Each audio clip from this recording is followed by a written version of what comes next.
fans will remember Sonny Boy West coming in as a substitute last February against Ike Williams, outfighting him for 7 rounds, claiming only 1 day's activity in training, and suddenly being tagged for the KO in the 8th by Ike Williams. That, by the way, the only KO in his career. Mouthpiece went right out of Bassett's mouth.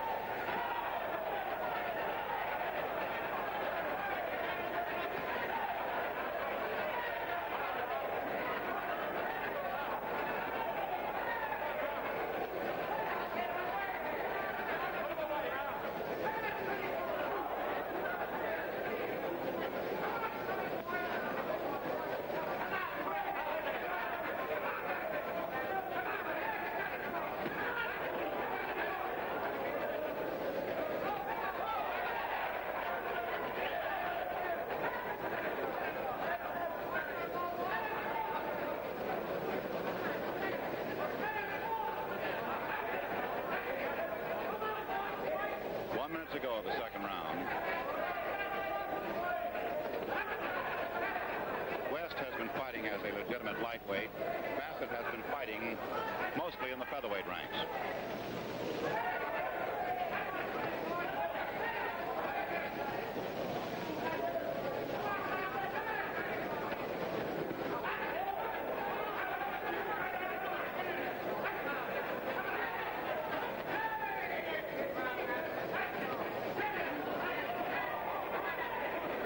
Got Bassett groggy.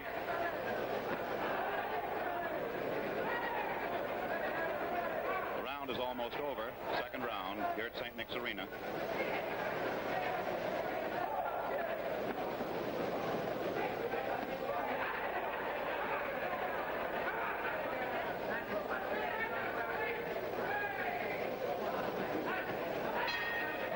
There's the end of the second round. As we watch Sonny Boy West go back to his corner, he's managed by Chick Wurgeleys. He's 21 years of age, 5 feet 6.5 inches in height, weighing tonight 133.5. His seconds are Johnny Sullivan and Jack Moore. He's been out 9 times this year, or rather he's been out 13 times this year, won 9 fights, lost 3 and had 1 draw. Overall, he's won 45 of 53 fights, losing 7. And he's knocked out 14 opponents, but knocked out once himself, as we mentioned. By the way, he's a grandnephew of the late Jack Johnson, the former heavyweight champion. In the other corner is Percy Bassett, coming out of Philadelphia, age 22, height 5 feet 5.5 inches, weighing 132 tonight. Managed by Mike Sokoloff and 3 trainers in his corner tonight. Seconds, Quenzel McCall, Dick Kane, and Mike Sokoloff. He's been out 11 times this year and has yet to lose a fight this year. And as I told you, won 46 of 48 bouts. He started off in sensational style, winning 25 straight before he lost back in 1948 to Brownie Lee. He's reversed all those decisions, as we've told you. Round number 3 in what should be a blazing round.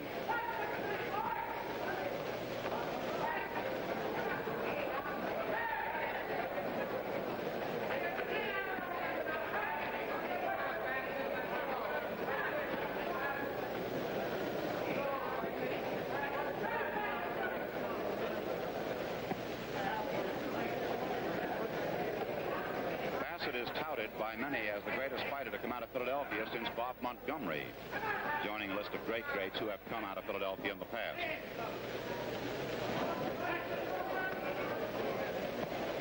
However, in West tonight, he has found no soft touch.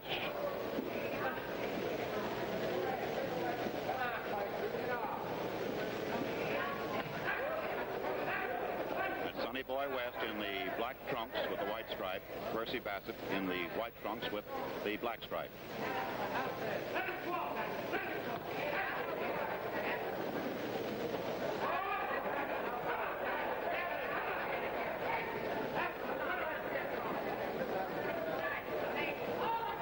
Bassett has changed a bit to a long-range style, shooting out that left jab.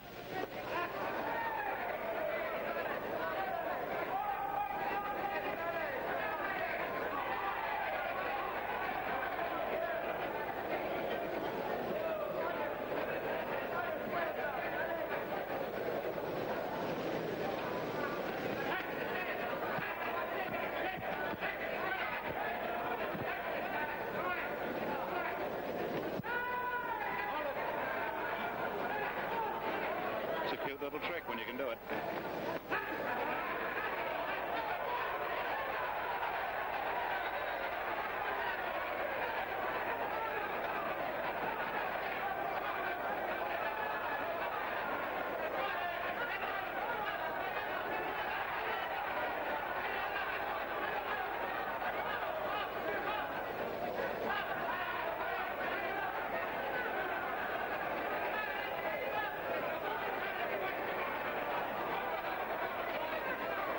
Is clear-eyed, but his nose is bleeding. Bassett found the range and began to pummel away.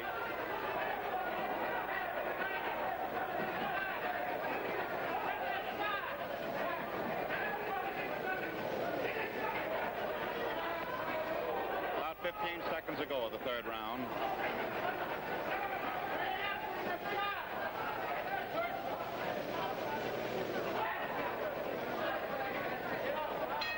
The bell ending round number 3 here at St. Nicholas Arena.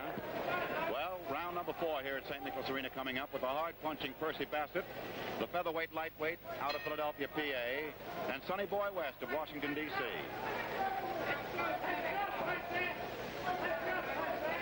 In the white trunks with the black stripes, Percy Bassett, hard-punching Philadelphian. Black trunks with white stripes, Sonny Boy West.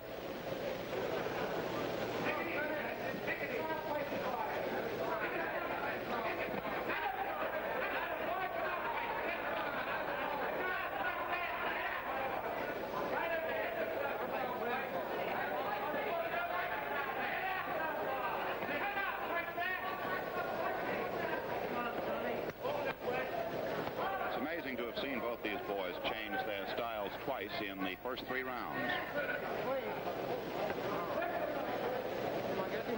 West was sure that Bassett was going to fight in close, so he was going to fight at long range, and they both changed styles.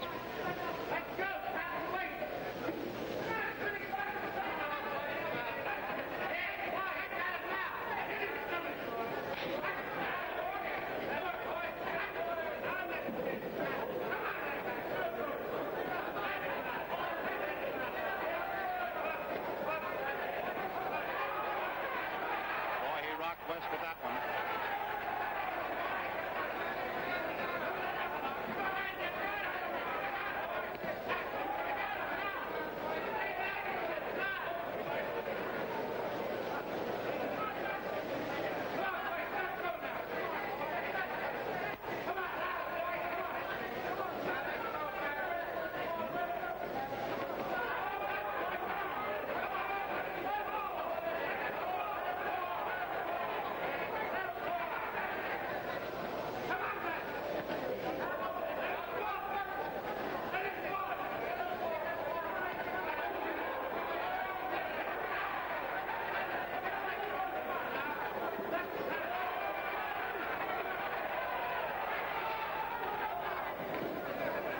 Asset tonight is swarming all over West at close range, as you see.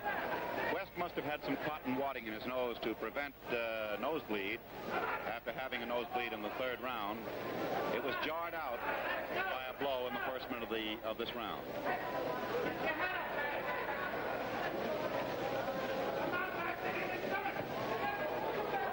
Half a minute to go in the fourth round.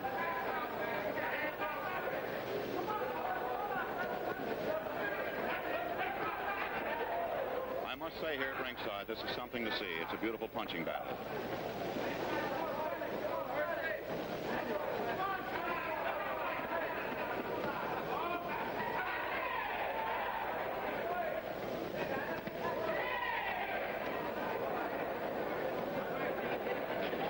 There's the end of round 4 here at St. Nicholas Arena in this Pabst Blue Ribbon event this evening. And it's been a beautiful battle for 4 rounds between these two boys. There is Joe Bannon's whistle indicating that round number 5 will shortly be coming up in this 10-rounder between Percy Bassett of Philadelphia and Sonny Boy West of Washington, D.C.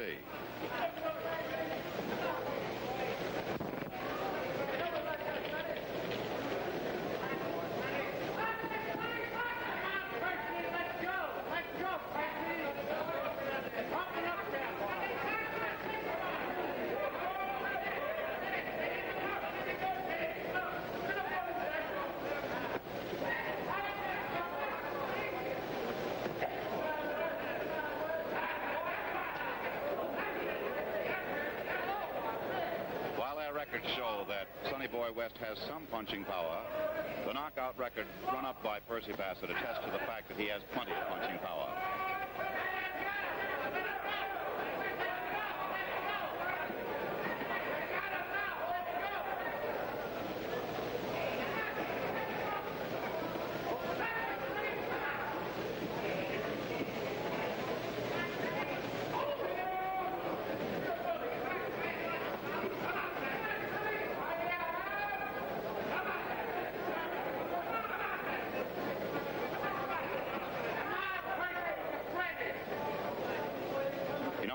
Weighing 118 pounds, Sonny Boy West, do you believe this or not, met and defeated many middleweights, light heavies, and heavyweights.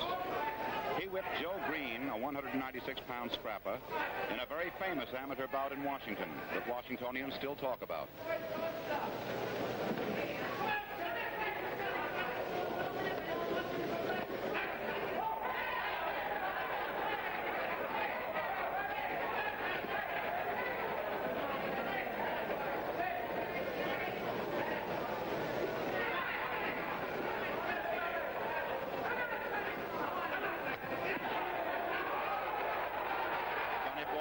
Rocking on that one.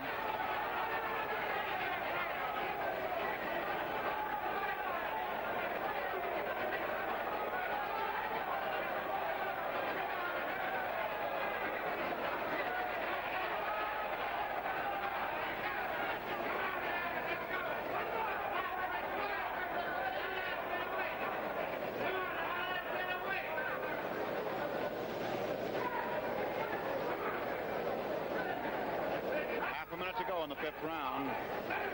It's been a belting scrap here at St. Nick's Arena tonight between Percy Bassett, hard-punching featherweight, and Sonny Boy West of Washington, D.C.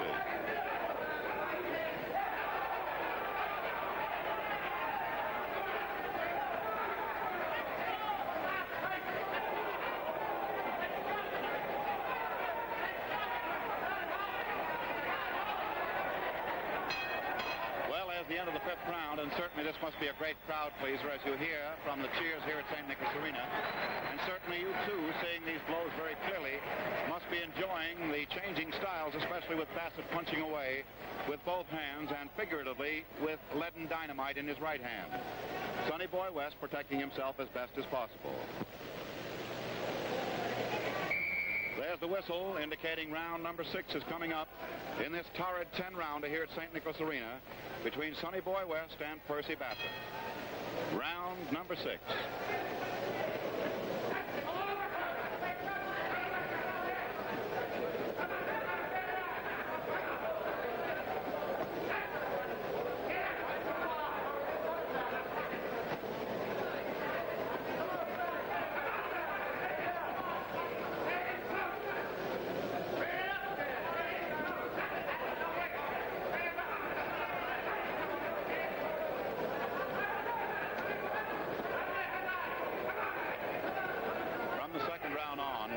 Discovered that Sonny Boy West was going to fight him a different style than he anticipated.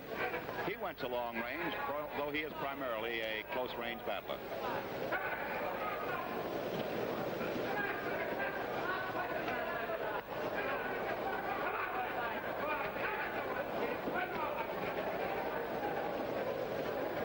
Two minutes to go in the 6th round.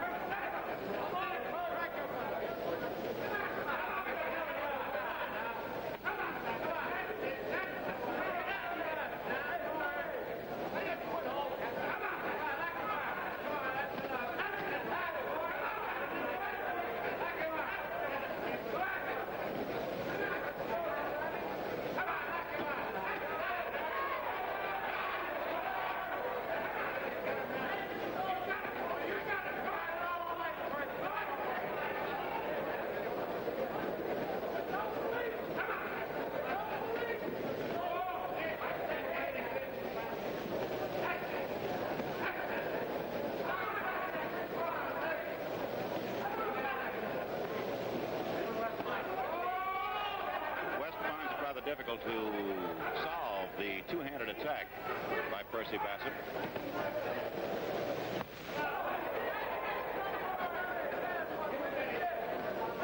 1 minute to go of the 6th round here at St. Nick's Arena.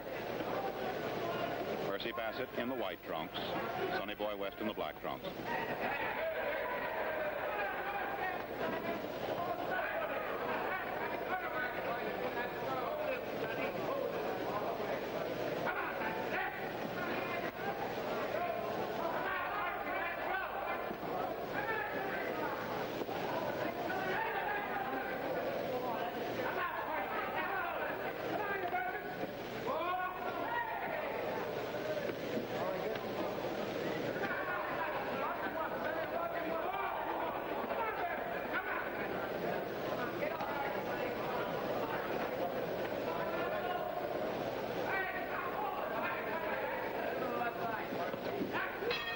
Ending round number 6 here at St. Nick's Arena. We're following Sonny Boy West of Washington, D.C. back to his corner. Dr. Vincent Naudiello has gone in to take a look at him now. So he's looking into his eyes with the flashlight, as you see. Dr. Naudiello has evidently seen something, so he wants to check Sonny Boy West, because that round was the slowest round of the bout. He's been blinking the eye, and Dr. Naudiello, a boxer himself in the past, knows those symptoms, so he's talking to Sonny Boy West. He's now going over to talk, as you see, or you haven't seen, but we see him, to the referee, Harry Ebbets.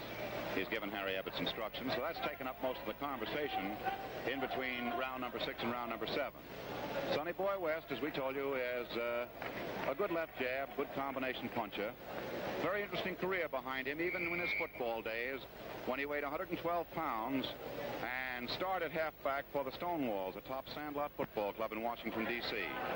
The next lightest man on the club was 160 pounds. All right, round number 7.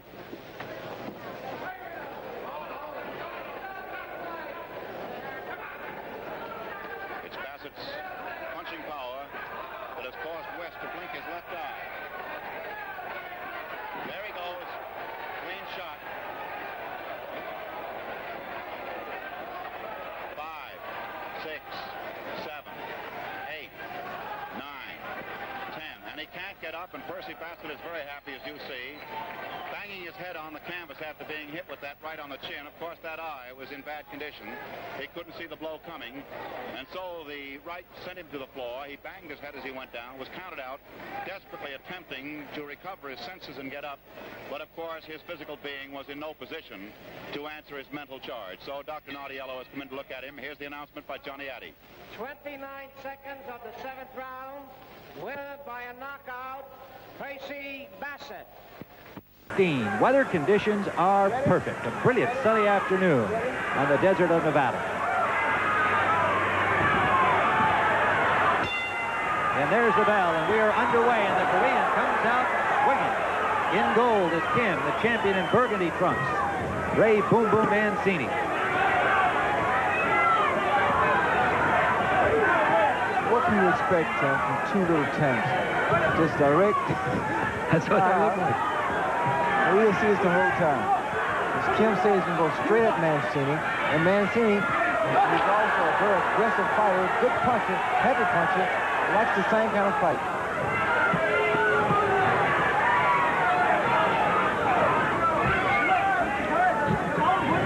Mancini can avoid a lot of Kim's punches, Ray, by circling quickly to his left, setting up with that left jab, and then feinting.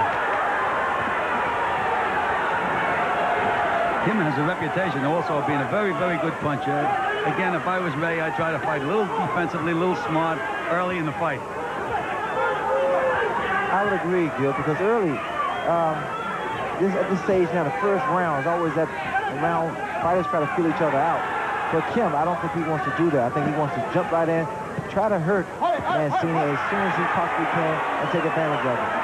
Richard Green with a warning for Kim to keep the blows up, and that familiar oriental bow from Kim back, acknowledging that he had fouled.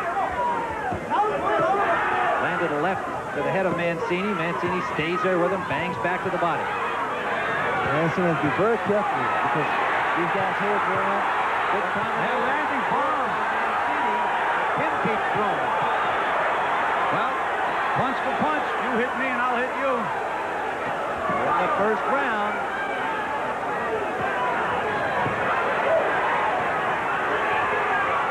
Mancini needs to watch that overhand left hand of Kim. There it is right there, Ray. He landed it, too. That's his best punch. Under a minute to go in round one. Mancini's being hit because he's standing straight up. He's punching inside, then he comes straight up with his chin. He needs to move to the left, not be stationary. Just reached in again, got nailed again. Richard Green telling both fighters to watch their heads. He doesn't want to see accidental butts open up cuts. Oh, good solid left landed by Kim, and another one landed by Kim. Mancini knows he's in there with a tough cut, and another left scored by Kim. Under 30 seconds to go round one. Mancini's big punch inside in this fight is going to have to be that short left hook. Right now he has his chin up in the air, and he's really getting nailed. He's going to hit time and time again, as long as he's straight up here. There's that left hand again by Kim. Final seconds of round one. We have had an action-packed opening round. You got to get down from here. In Las Vegas, Nevada. We'll be right back.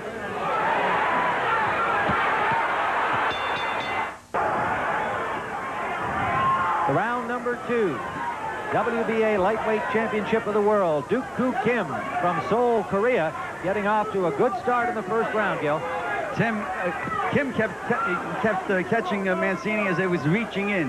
Mancini doesn't have to reach. He can move around, let Kim be the aggressor, let him reach and then nail him with the counter punches. They got him back in the corner, and they did speak to him. I'm sure they're going to have him box a little bit more now. Well, also what Kim is doing, if you notice, he gets a lot of good head fakes. He moves his body, and he has a tendency to throw Mancini off.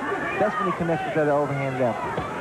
When the Mancini camp looked at tapes of Kim, Ray, they saw that he would sometimes come right at you without throwing punches, and they thought that Ray would be able to catch him coming in before Kim threw the leather, but he has been attacking right from the opening bell. Well, the bad thing about film sometimes, Tim, they mislead him because you have to understand the fighter's not fighting you. It's a different style altogether.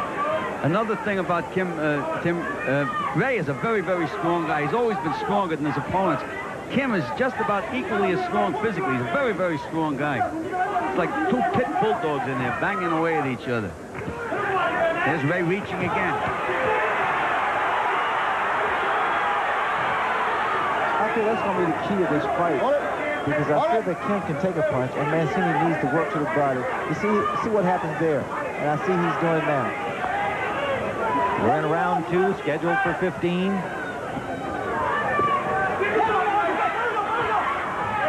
Champion in the burgundy trunks, the Korean challenger, ranked #1 in the world in gold.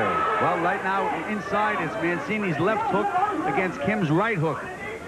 Southpaw right hook. Right hand landed by Mancini. A good solid shot to the face of Kim.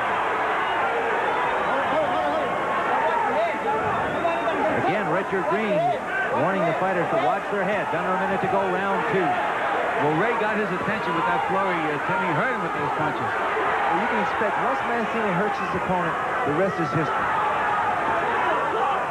He has that ability to finish the opponent off very fast. Mancini pounding away inside. He said his training camp was the best ever in his young pro career. Feels he's in outstanding condition. Tim, he got nailed by some combination. Good straight left hand by Kim. There's a sample of the equal strength as they just literally muscled each other, and they're doing it again. Under 30 seconds to go. Very similarly built, as is apparent on your screen. They call Kim a little Mancini in Korea. And they are indeed similar, except that he's southpaw. Boy, they plant themselves. They're letting those punches go. Coming to the end of round number two. We have not had a second rest so far.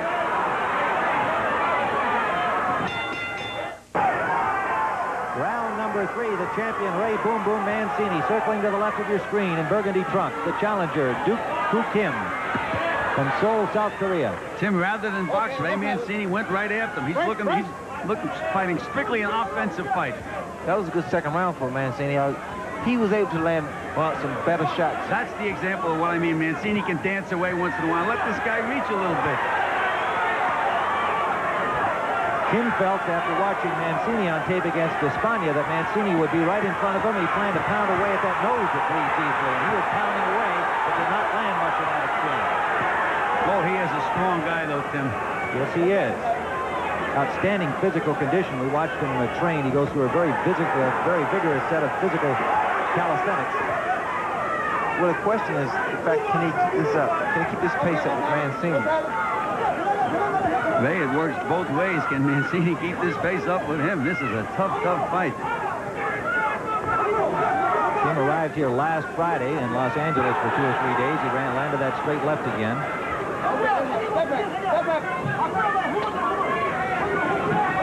An 18-hour time difference between this country and Korea, and some observers thought maybe he should have been in the country earlier, but he looks fresh so far. Oh, good solid right hand. Caught Kim coming in. Hold it.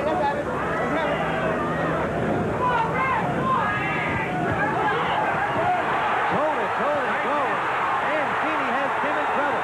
Kim, he nailed him with a good round. What a tough guy this Kim is. He likes the action.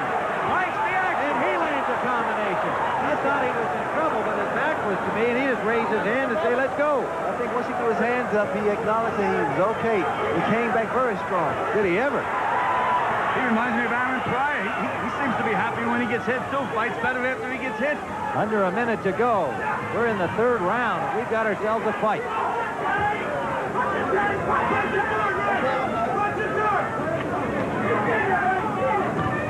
There's that left hand, and he led with it and scored. He gets such great fights because everyone wants to be a champion, Jim. Well, he's ranked #1 in the world, and we often question the ratings by both world bodies, in this case the WBA. Whether he deserves to be #1 is questionable, but he certainly deserves to be in the ring with Mancini, based off what we've seen thus far. 20 seconds remaining in round 3.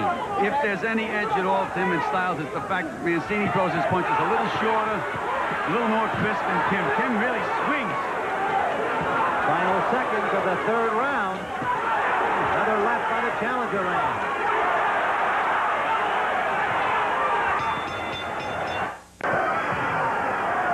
This is round number 4, the WBA Lightweight Championship.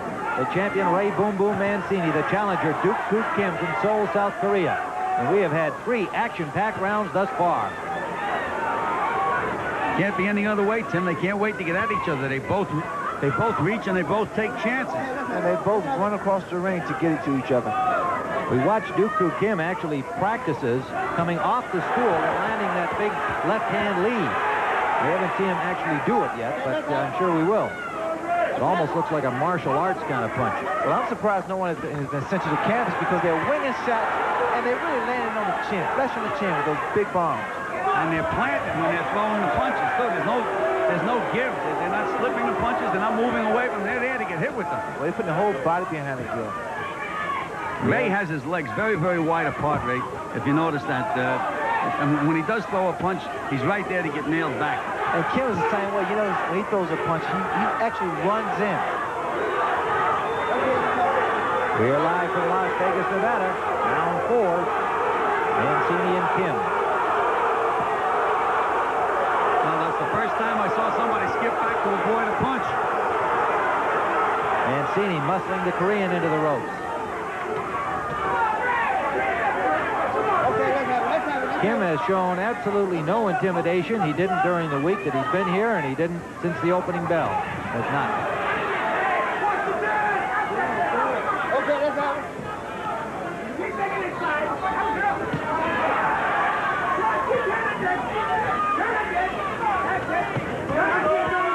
Pace slowing only slightly here because the fighters have been willing to grab each other for a change instead of going toe-to-toe like that. But inside, Mancini has the edge because he's throwing shorter, crisper punches. But that Kim's right hook is very, very dangerous inside. He loops it over. Under a minute to go in the 4th round. Tim Ryan, Gil Francis, Sugar Ray Leonard, live on CBS Sports Saturday. Well, they're both taking a breather now, Tim. Well deserved. Well, they have such a very fast pace. These guys have to be in shape. I mean, the way they're going to the body. Another 30 seconds in the round. Now Mancini's starting to be a little more patient. He's feinting, letting the Korean reach, and he nails it.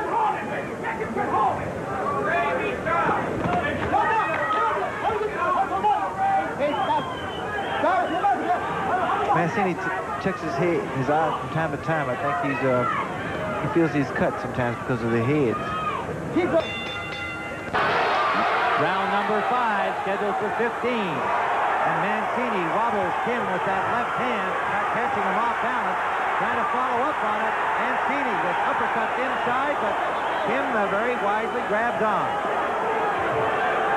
Mancini's been very concerned about those headbutts because they fight inside, and you have to expect that.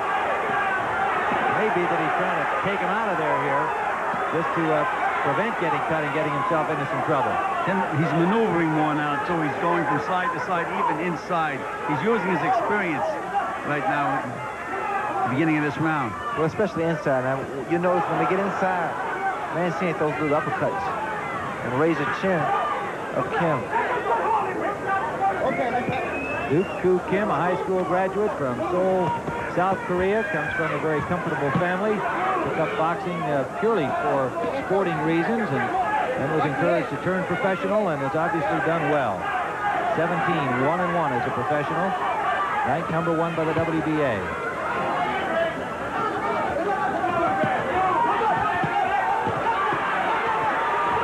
Those shots to the body, just devastating. Kim is starting to move around now, and he's starting to land shots to the kidney. Left hand landed, Ray Mancini pulling back from it to reduce some of the impact. He knew he got hit with that punch, though. He held on. That's very unusual for Ray. He scores a short, sharp right. The reason Kim is able to land some punches on Mancini, especially when Mancini is moving back, Mancini moves straight back. In fact, he should move to the side, either to the right or to the left. Mainly to the left, because Kim is a southpaw. Mancini's also vulnerable when he jabs because he has his feet wide apart. He reaches in with his jab, and Kim nails him with that straight left hand. Mancini scored a right-hand lead, and Kim had to grab on again. And they grappled in the middle of the ring. Under a minute to go. There was a little cut to the left, at the left corner of the left eye of the challenger Kim. Two punches really started laying on Kim with that left hook and right hand of Mancini. The crowd coming to its feet here as Mancini puts the flurry on. Short little punches, Tim. That does it every time inside. Again, like a couple of mini sumo wrestlers in this posture, their heads dangerously close together. Under 30 seconds to go, round 5. There's so many good punches in the lightweight division. Boy, oh boy. We'll have Camacho and Coverson next week on CBS. Looking forward to another outstanding lightweight bout. Final seconds of round 5.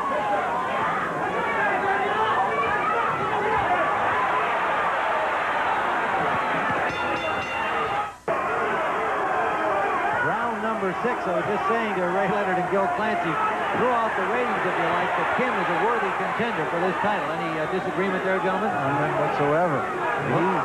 He is a top contender. We are in round 6, scheduled for 15, and it's a close fight to this point. Tim, in Korea, they call him the Junior Mancini.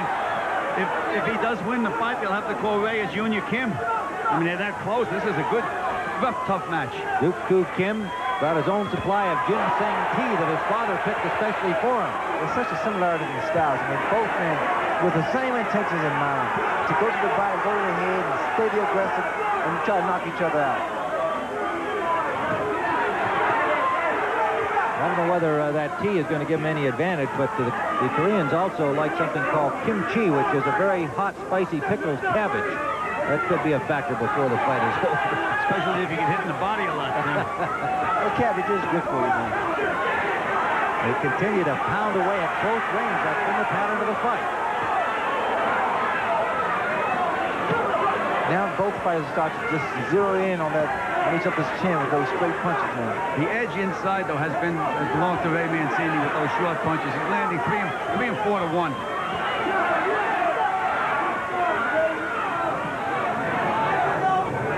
Sixth round action, scheduled for 15. Absolutely perfect day in Las Vegas, Nevada. When both fighters slow down, what Mancini can do now is just throw little punches. Not hard punches, just points. Inside. And not only do they pile up points, Ray, they confuse the other fighter. They get there after all those short punches. A good round for Mancini thus far, and as we see it, he just landed a right-hand lead, but Kim just came right back at him. Under a minute to go. This is an endurance test, Tim, too, also, because they're pushing and they're muscling each other, and that really gets you tired. Mancini turning into Murphy Griffith, carrying 90-pound sandbags on his back. Up side. He's in great shape. Good flurry by Kim, and Mancini pulls out of there where Kim started to connect. Kim trying to hurt him against the rope. He's got Mancini into trouble. And Mancini, the champion, goes toe-to-toe with him. That was incredible. Mancini was in trouble, and Tim, he was hurt. The pace these guys have had since the very first round. Under 30 seconds to go in the sixth.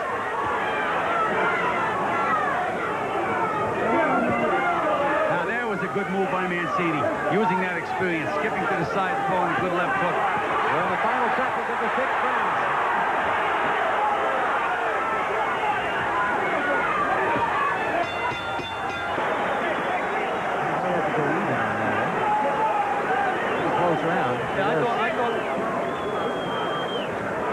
We are here, we are told, yes, and we are saying that we thought it was a very close round. I marked it for Mancini and then found myself marking it even. Let's go back into the action in that sixth round. And we'll see where Kim landed a good combination and backed up Mancini and then followed up well. I think this is where he was really feeling the impact of that flurry by Kim. Well, not long, let alone the punches that were thrown by Kim, but Kim had the momentum, and Mancini was moving backwards. In the corner of the champion, Ray Boom Boom Mancini, Paul Percyfield and Murphy Griffith working over him. And there is Duk Koo Kim, a worthy challenger indeed for the World Championship as we await round number 7. And his manager and trainer, Hyun Chi Kim, who fought for the World Junior Lightweight Championship in his time. Got to feel good about his fighter at this point.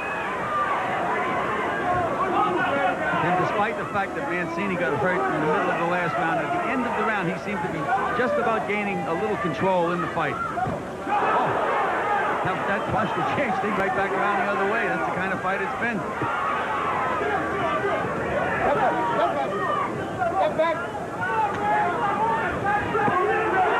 Round 7, and it has been non-stop action. If you just joined us along the way, we are live from Las Vegas, and what you're seeing now is the way it's been through 6.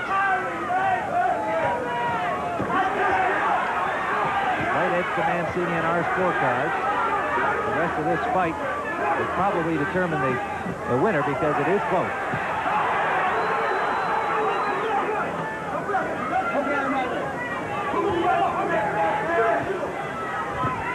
Mancini's winding up to throw that right hand now. Legs far apart, winding up to throw the punch. Well, Mancini wants to punch harder, and he feels he can do that by telegraphing, by really putting his whole body behind him.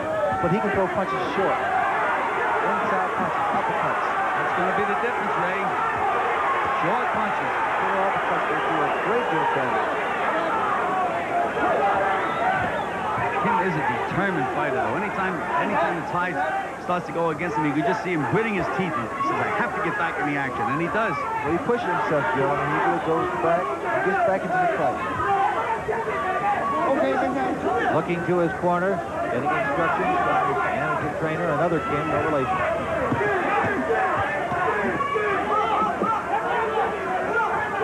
And the pace starting to show itself somewhat here in the 7th round, under a minute to go.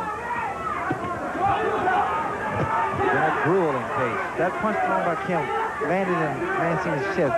That punch may not look hard, but those punches to the chest really hurt. And Mancini pounding to the body. Both fighters holding a little more here in the 7th round. There's no surprise.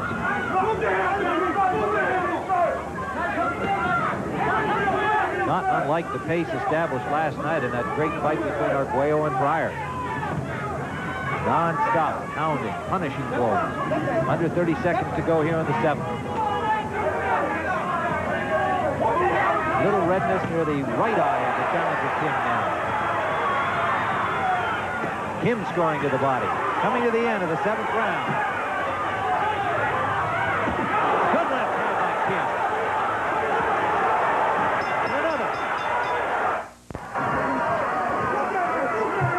We are in round number 8. We're looking back at that big left hand near the end of round number 7, scored by the challenger, Kim. Now back to live action in the 8th round from Las Vegas. Tim Ryan, Gil Clancy, and Sugar Ray Leonard watching a very exciting lightweight championship. Tim, they've changed Kim's style. He's actually dancing around now. At least he started out off the round that way. First time in the fight. A little swelling around the left eye of the challenger, Kim. The one that was damaged earlier in the fight. Kim started off very flat-footed, and now he's a little mobile now. He's using the ring, and he's loosened up a lot more than he did in the first earlier rounds.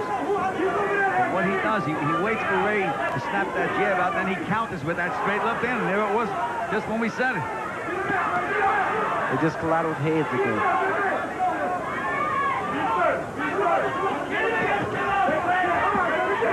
Kim's corner, shouting instructions to him. Lands that left hand again. That's his best punch, and he has done well with it. Kim really goes to the body very well. He gets inside and just rips those body shots. Good tough right hook, a good solid straight left hand. Those are his primary weapons. Mancini banging to the body, and Kim comes off the ropes and ties him up. Kim was covering up. He's blocking most of those punches.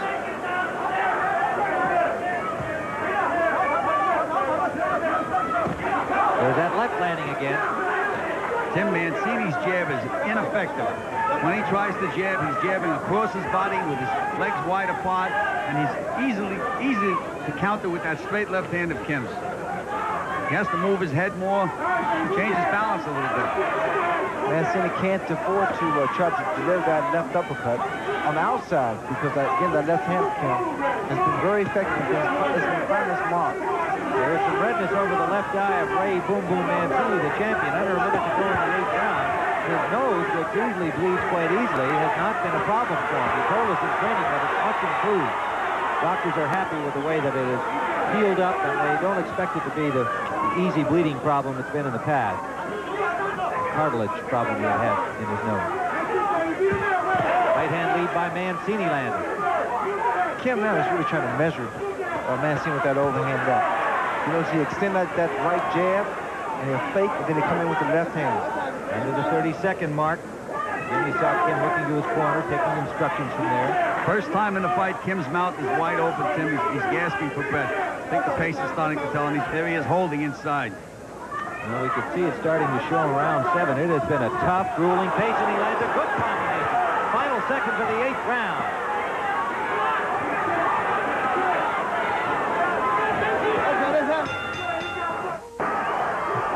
Here's that right hook and straight left hand by Kim just at the end of the last round to really rock Mancini. We're back live in round 9 with the challenger, Kim, making this a very close fight as we see it at this point. Swelling around the Korean's left eye. Ray Boom Boom Mancini has some swelling around his left eye. Kim is able to get those punches off very quick now. And I'm surprised. I'm very impressed now. He's able to stay on his toes now. Again, Tim, we have another tough fight to judge. Good straight left hand by Kim. Rock Mancini. Yes, it did. Ray stayed there and slugged back with him. The right hook of Kim just landed also. Tim, the point I was trying to make is this is a tough fight to judge. 2 rounds in a row. The last 10, 15 seconds, Kim landed the good punches. But the whole early part of the round and the middle of the round all belong to Mancini. How do you judge a round like that? Well, I think you should judge it over the 3 minutes. We've been through that recently. But I'm not sure I agree with you that Mancini had the best of it over the 3 minutes. I gave the last 2 rounds to Kim. Mancini was shocked, hit again with a good punch. It's that straight left hand, Ray. He just can't seem to get away from it. And again, acknowledging with a nod to his corner over the shoulder of Mancini that he's hearing their instructions and will try to follow them. Again, Kim just sticks that right jab out, measure, and here comes a straight left hand. Whatever the scorecards say, Mancini is in a fight for his championship. 9th round scheduled for 15. Kim here now is blocking the punches. There's very good defense inside. The Youngstown fans here exhorting Ray Boom Boom Mancini with a chant of boom boom, trying to lift his game. Under a minute to go in the 9th. Kim a little short with that left that time. He has that left ready all the time, though, Tim. That is a weapon, that left hand of Kim is a great left hand. He's in right on the mark.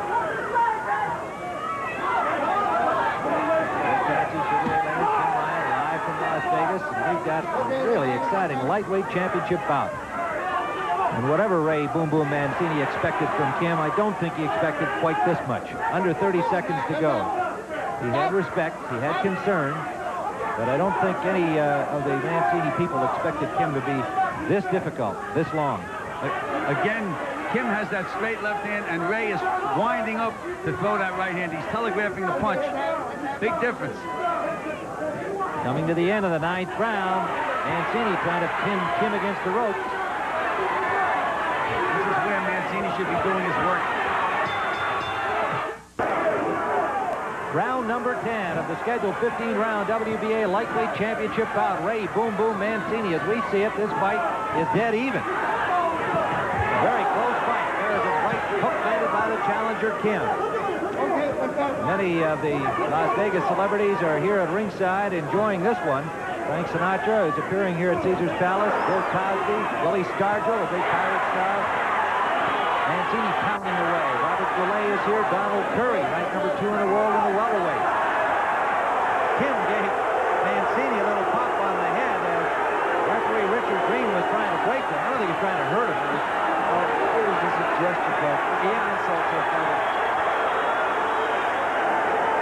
Hector Macho Camacho will be on CBS next week. Is also in the audience, and you know he's interested in the lightweight championship.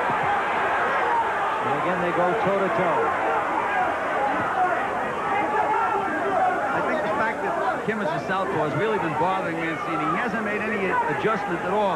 Therefore, it's difficult for him to get his distance, to put any snap in his punches. And it's difficult to get the same kind of leverage he will with an orthodox fighter. Kim short with those 2 left hands.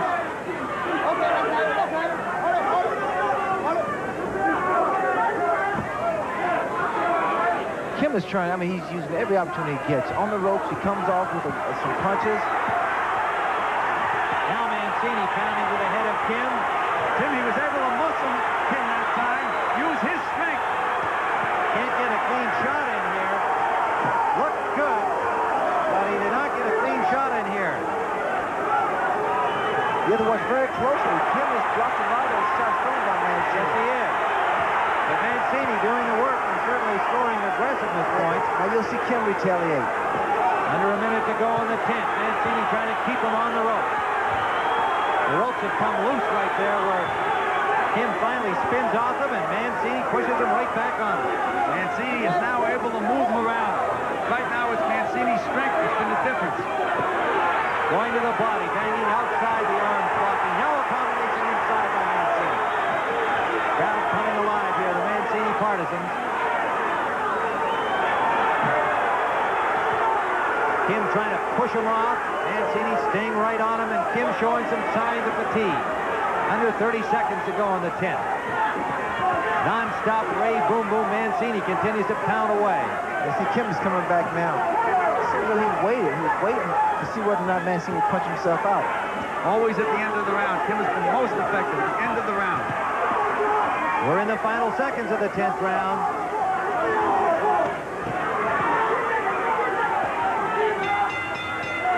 At the end of the 10th, and a good round for Ray Boom Boom Mancini. While he did not land any real clean, damaging shots, he did all the work, and it appeared that Kim on the ropes, as we will go back and see it here, it appeared that Kim was tiring during this series.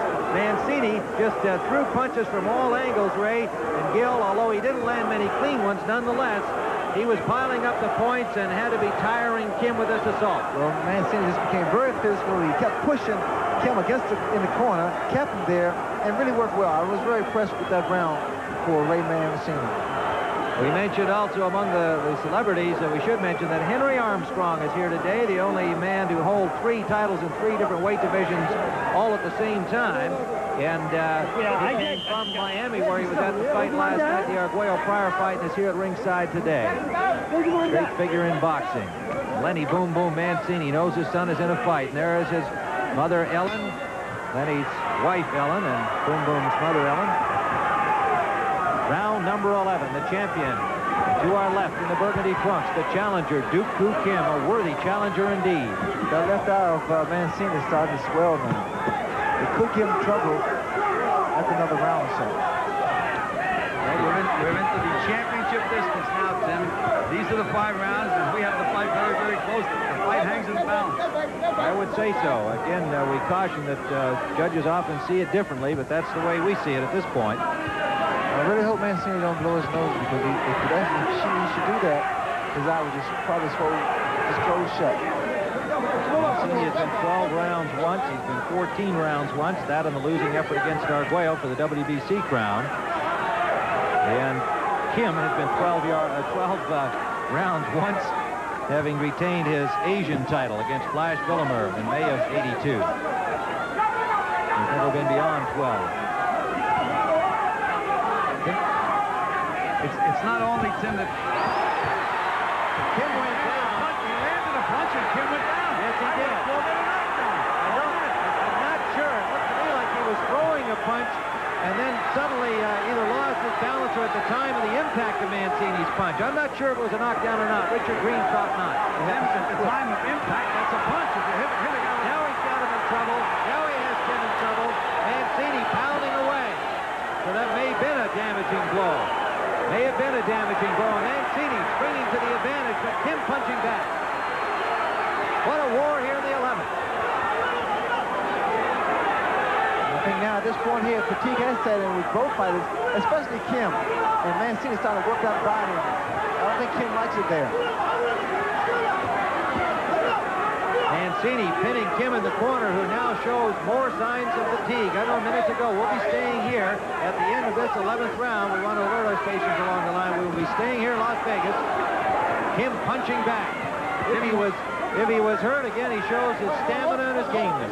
Tim, you were mentioning the fact that they both, Mancini went 14 once, and here's another warning. Serious warning. Richard Green. No points have been deducted in this fight. There have been several warnings for the heads and for low blows. Now Mancini lands another combination as they wail away at each other. Tim, he wobbled Kim again with that right hand. The point I'm trying to make is never mind how many rounds they have. It's the pace that's been set. The pace has been torrid. This is like a 30-round fight. Less than 30 seconds to go in the 11th round. Kim showing signs of fatigue. Mancini perhaps sensing that, looking to land a clean knockout shot, but unable to do so. Final seconds of the 11th round. He doesn't have to load up now. There's the bell ending round 11, and the audience comes to its feet in appreciation of the action in this lightweight championship bout. Now let's go back and take a look at that knockdown blow, what appeared to be a knockdown. At least Gil Clancy thought it was. There's the shot. Looked like he grazed him under the chin. You saw the Korean punching at the same time. He was back up quickly. And what do you think, fellas? What do you think, Ray? I think he was off balance, yet the punch did land on the way down, so you should normally count that as a knockdown. Well, Richard Green did not rule it a knockdown. He had a better view, I must say, than we did, because the Korean's back was to us, Kim, and the referee Green was facing the blow as it landed from Mancini. So, nonetheless, no points scored for the knockdown. Round 12 upcoming. A good round for Mancini. Let's go back one more time and have a look at it. You see here, Kim he's moving inside, and the punch lands. It grazed on the chest, and it hit him on the chin. Grazed on the chest and came up and landed on the chin, but not a real clean shot. Doesn't matter. Richard Green didn't call it a knockdown. That's all that counts at this point. And a timeout call by Richard Green at the moment. There's an awful lot of water in Kim's corner. And Richard Green has now asked the commission official complaining about the tape inside the glove of the Korean challenger, Duk Koo Kim, and they're taking a timeout here to repair the tape that is coming out from inside the gloved hand of the challenger. Now action is underway in the 12th round. Aaron Pryor is watching this fight in Miami, coming off his thrilling victory last night. Stoppage of the great Alexis Arguello. And we'll be having more conversation with Aaron Pryor later today, getting his reactions to this title fight. He has already gone on record saying he wants to meet Ray Boom Boom Mancini. He may want to be meeting Duk Koo Kim. We're in the 12th round of a thriller. Tim, if Mancini just drops that right hand right down the pipe without loading up on it, he's going to really be able to do the job. He doesn't have to try to throw it too hard.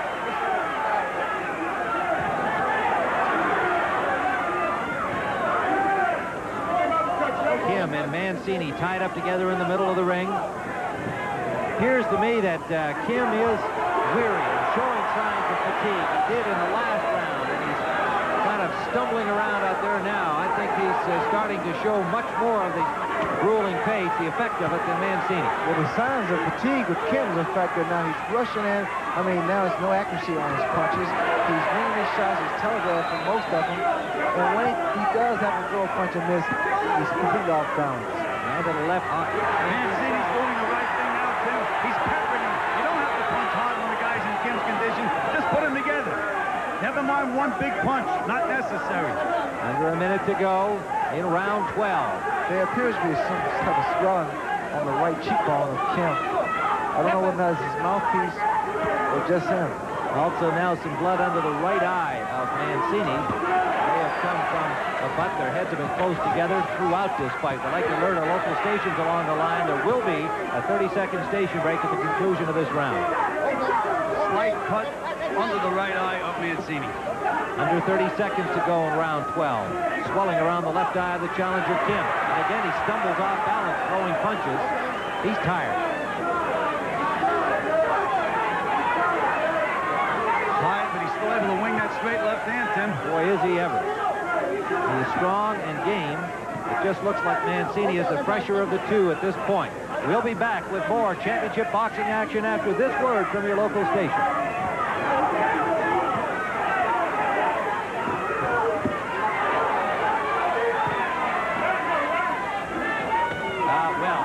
Yes, indeed.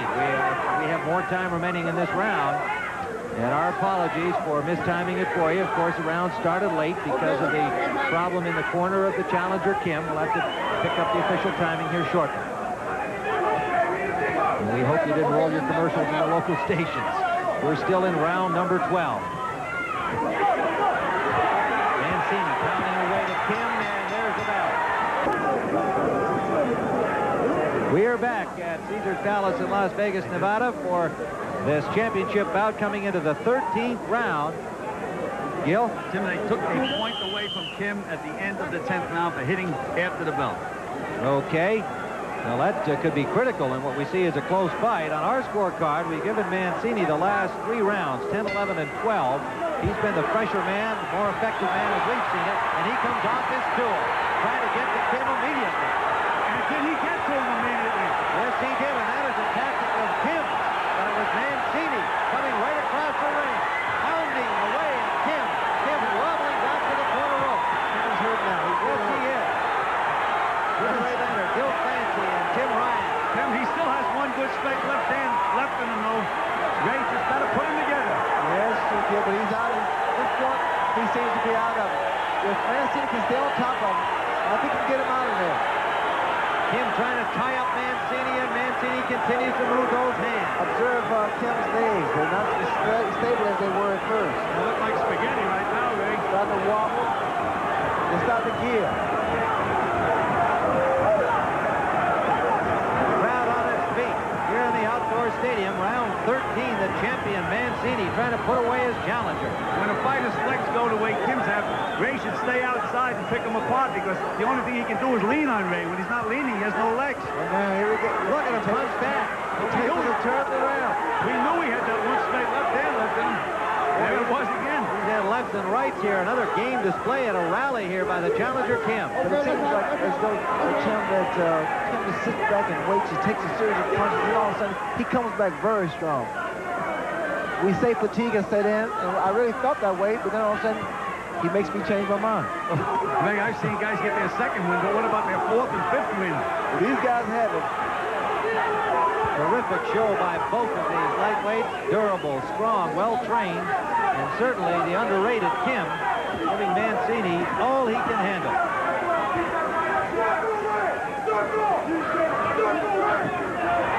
Down goes Kim again. He was pushed down, and there was no knockdown. Richard Green ruling that he was not knocked down by a blow. Under a minute to go, round 13. we will be going to a station break at the end of this 13th round. Mancini now with his mouth open, breathing a little heavily. They both have got to be gasping through some air. Reduction of form. Reduction of form that was taken from Kim. Hitting after the bell is very critical because these rounds are so close. Some are just so close. Too tough to call. That's right. Under 30 seconds to go. Again, Kim getting tangled up with the feet of Mancini. Nearly went down once more. Still dangerous with that straight left hand, though, Tim. Especially when a fighter gets tired. If he gets hit, he can go down. And so we'll be back with more of this lightweight championship action after this word from your local station.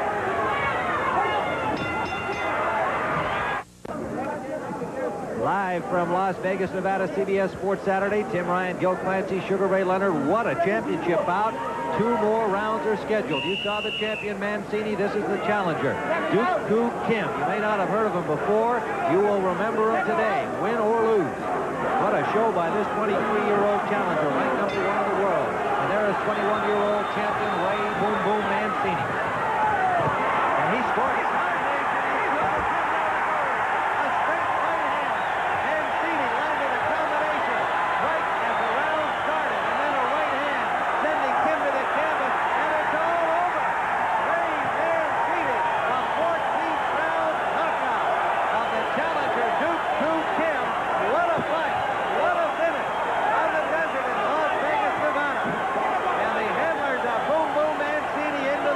Point system if the rounds come out even on an official's card. And as Ruby has told you, there will be no 3 knockdown rule, no automatic 8 count. Round 1 scheduled for 15. Griffith in the black trunks, Paret in white. The third meeting of the two, they've each won 1. Welterweight championship at stake.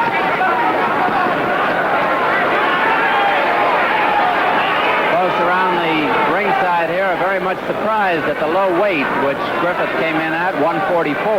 He was 147 for their last title bout in September. Then Kid Paret seems to be at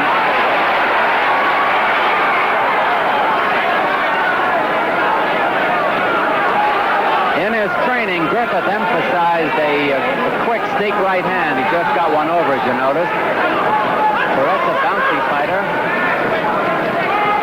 Paret usually fights better when hurt or when he's backed against the ropes.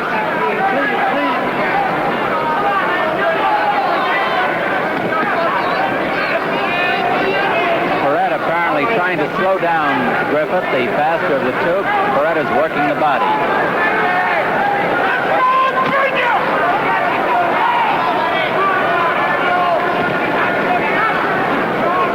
Fighting tonight with 6-ounce gloves, championship style.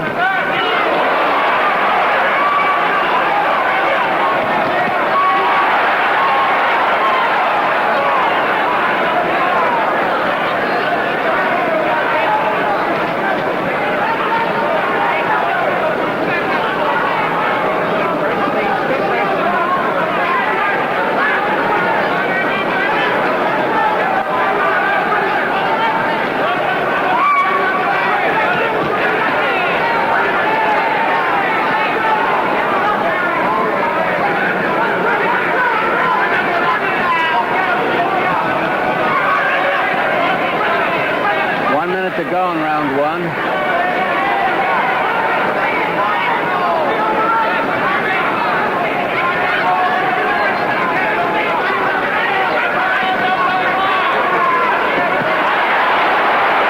Paret was shaken by that right hand by Griffith, following the left hook.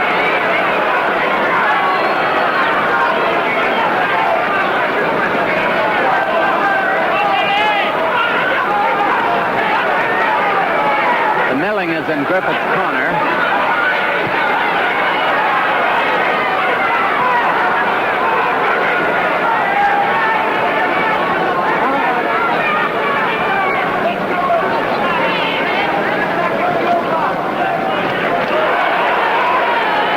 Seconds to go in round 1.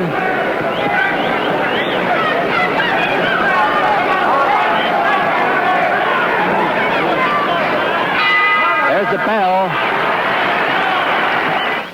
Turn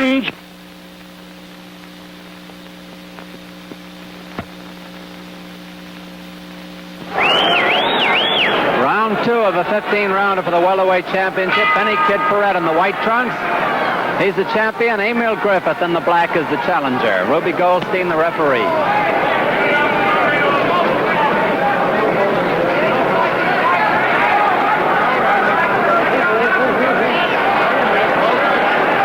Boy's getting a little rough on the inside, and Ruby cautions him against it.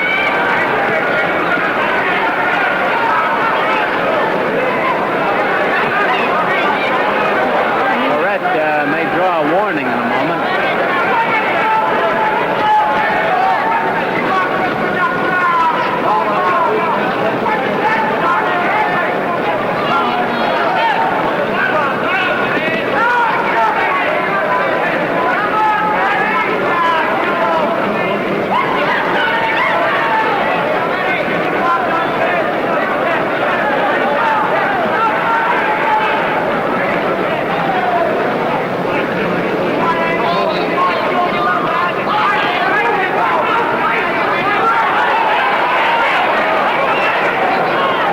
Has been relying on cut shots.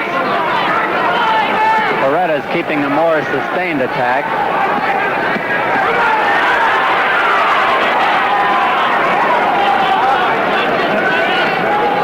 Round 2 about half over.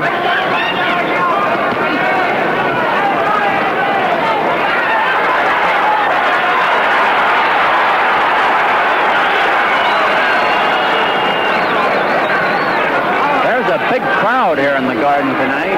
They haven't got the figures, but it's pretty large.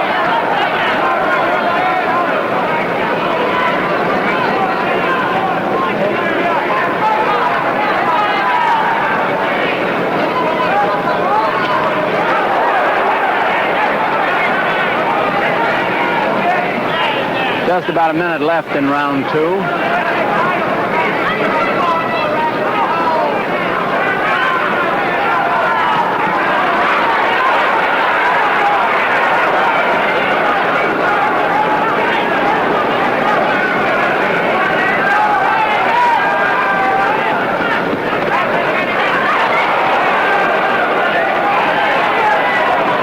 Griffith a little over anxious. Paret knows that and is trying to make him miss and counter.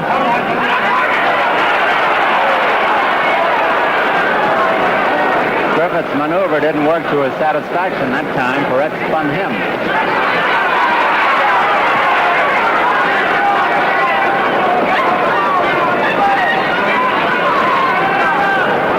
Judging from what we've seen so far, it looks as though Griffith is trying for a quick knockout, and Paret is hoping to win on a decision as he did the last time. There's the bell ending round 2. Naturally, Paret will take a knockout if he can score one. In the corner of the champion is Johnny Sulo on the left-hand side. Behind the fighter, just not in the ropes, but leaning on the post there, is his manager, Manny Alfaro. Facing him is one of his trainers, Jose Terrera, and on the outside is Joe De Maria. There are 4 men in the corner of the champion. Meanwhile, on the challenger side of the ring, we have the ever-faithful 3 who have been with Emile Griffith throughout his career. Facing him is co-manager Gil Clancy.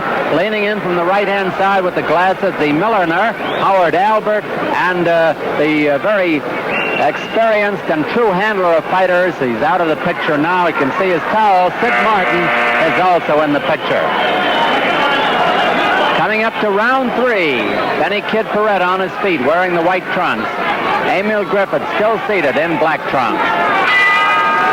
Scheduled for 15.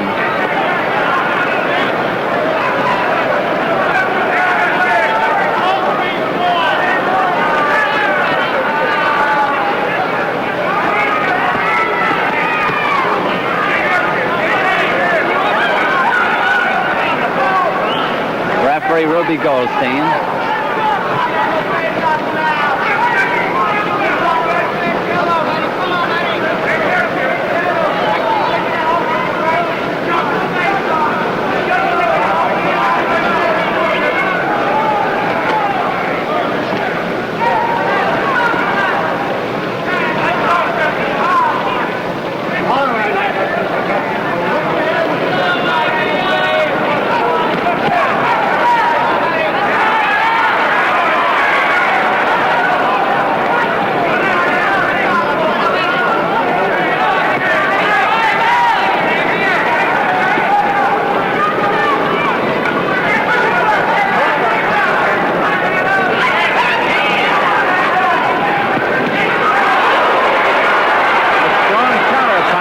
Griffith after Paret had landed a hard right. There's a laceration, a light one, below the right eye of Benny Kid Paret. He slipped as he delivered a punch that time. Now they're in Paret's corner.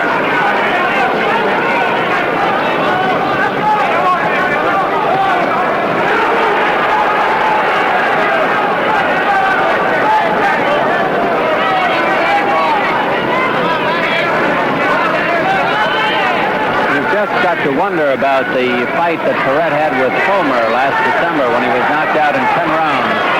1 minute to go in round 3. You wonder just how much that fight might have taken out of Paret. But maybe it didn't take anything out of it. Fulmer knocked him out, you know.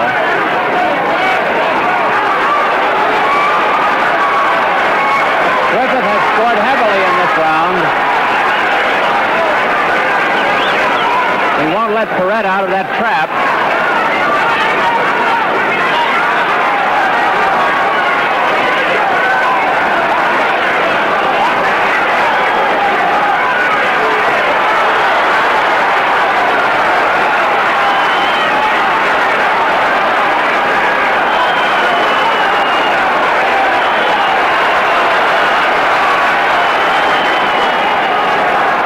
10 seconds to go in round 3.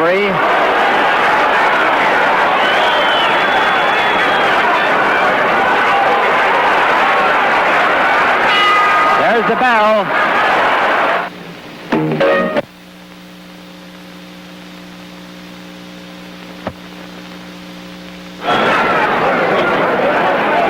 Round 4 coming up at Madison Square Garden. Emile Griffith, the black trunks, the challenger. Benny Kid Paret in white, the welterweight champion. Ruby Goldstein refereeing. Griffith had a pretty big round, the third round.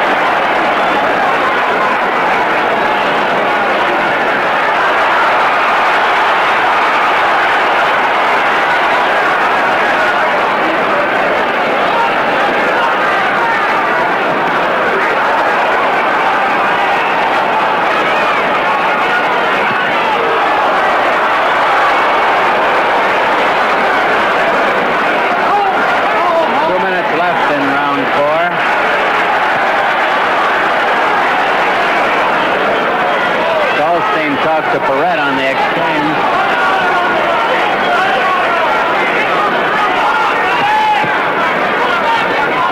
Paret's a good game, hard fighter, and sometimes he appears hurt and really isn't. He's got great recuperative powers.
Again bleeding from that scrape below the right eye. It's on the cheekbone.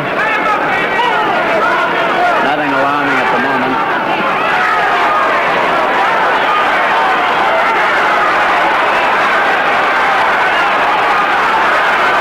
Paret seems to be in trouble, but he's a deceiving type fighter.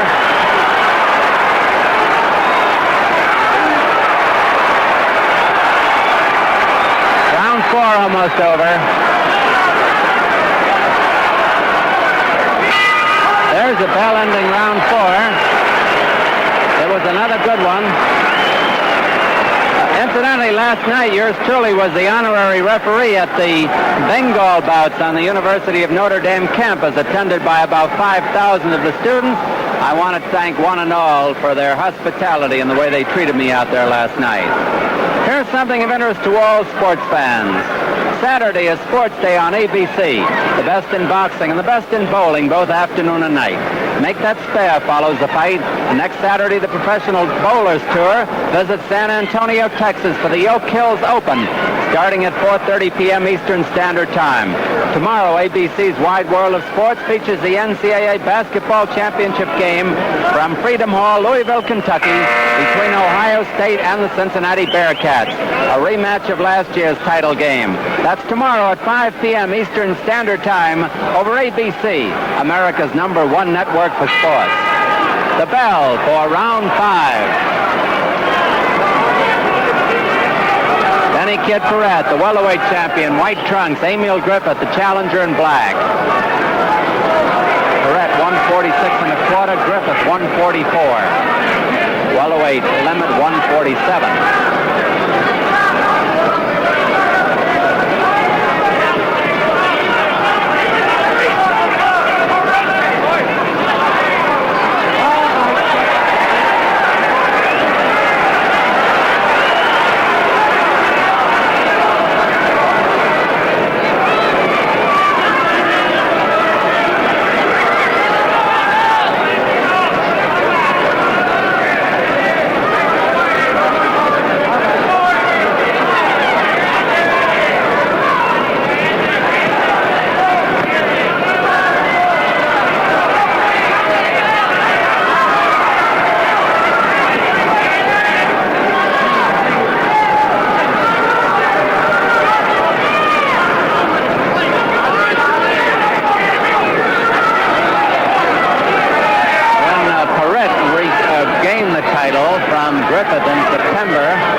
He seems to be doing tonight, but Paret came on at the end. Paret is hurt. A minute and 10 seconds to go in the round, but Paret gamely comes back. He wobbled for the fraction of a second.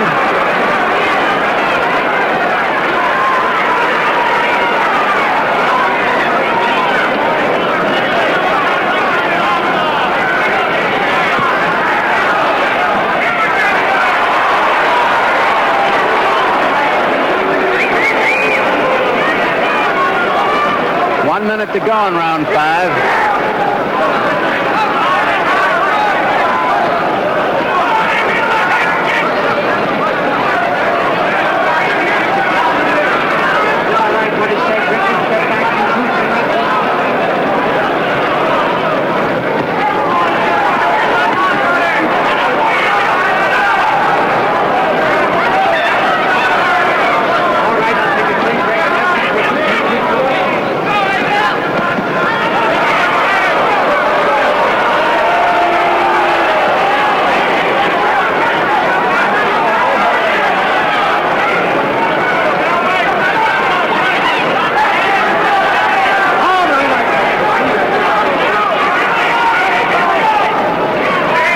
Seconds to go in round 5.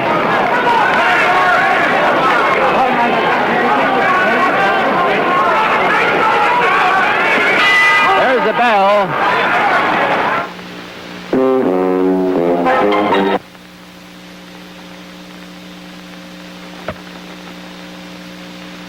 Economy size 98 cents. Foamy with menthol, same price. Coming up to round 6 for the welterweight title, the champion Benny Kid Paret in white, Emile Griffith, the challenger in black. Scheduled for 15.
Griffith, who was slugging last round, is boxing in this round.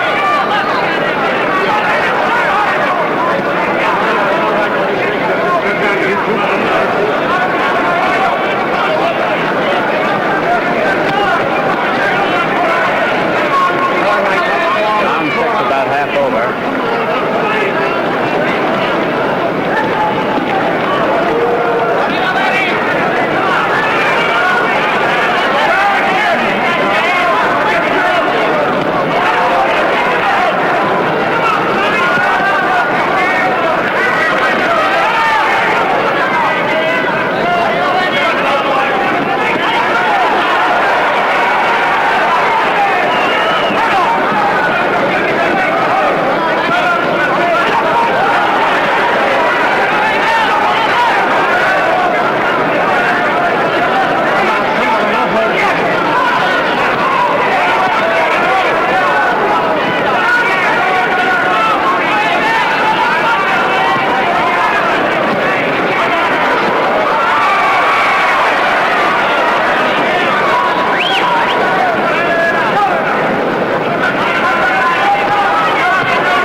30 seconds left here in this round.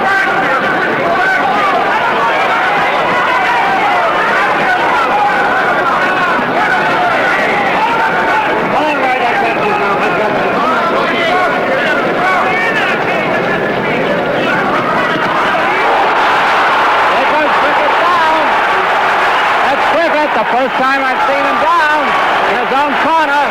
The round is almost over. I don't think he knows where he is. The count is 8. He took a count of 8. There's the bell ending round 6, and they're still battling. There goes Griffith back to his corner. Paret caught him with a sneak right hand just when Griffith seemed to be having everything his own way. There's Gil Clancy working on him. I think he was out on his feet there for a moment. Sid Martin works on him from the left. Howie Albert looks on. That was a real surprise. Griffith seemed to be building up a pretty big lead. And it is fortunate for the challenger that the round was almost over. And unfortunate for the champion, Benny Kid Paret. It's quite possible that if there had been another minute or so to go, Paret might have scored a knockout. Griffith has never been knocked out, but he seemed to be out on his feet. They gave him the smelling salts. Gil Clancy trying to calm him down. They'll probably tell him to stay away. Here comes round 7. Boy, that changed things around in a hurry.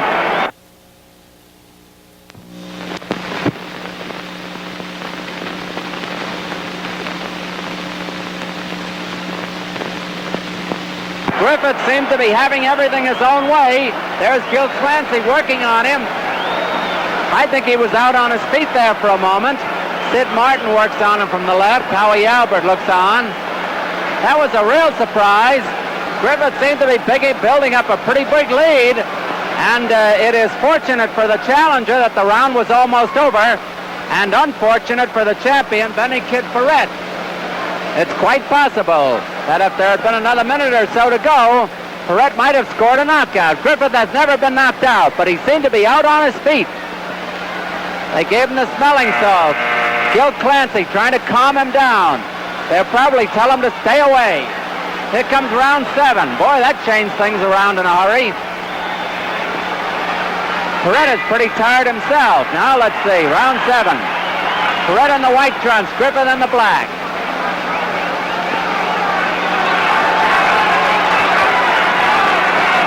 I believe that's the first time Griffith has ever been down.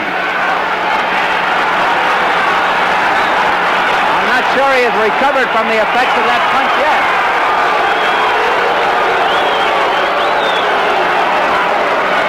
Griffith looks over at his corner. Now it's Paret trying for the knockout, and Griffith trying to stay in there and clear away the cobwebs.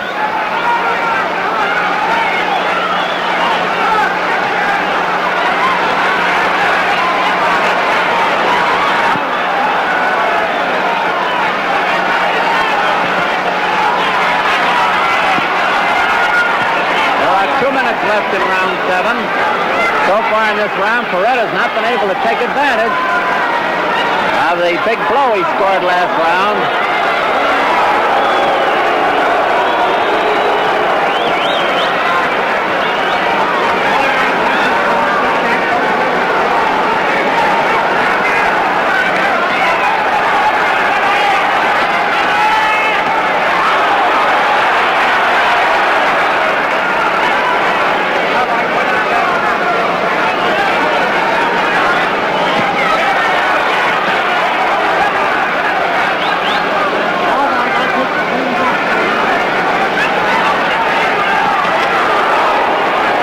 They're both running into punches.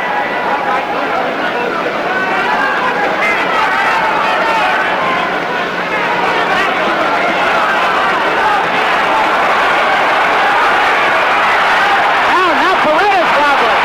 Paret is wobbling. 1 minute to go in round 7.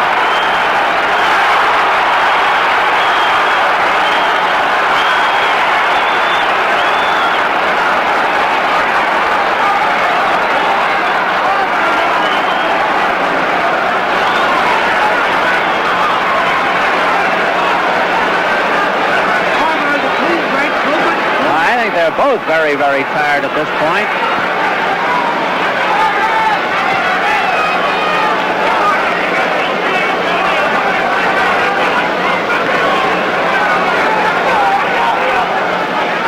You wonder how strong Griffith can be at 144 pounds. Griffith was wobbled again. 10 seconds to go in round 7.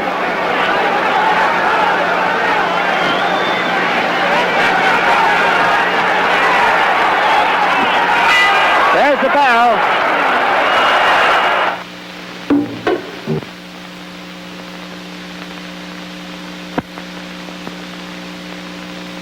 All cigars. New Muriel air tips. Coming up to round 8 of an exciting welterweight championship bout at Madison Square Garden. Benny Kid Paret, the champion in white trunks. Emile Griffith in black.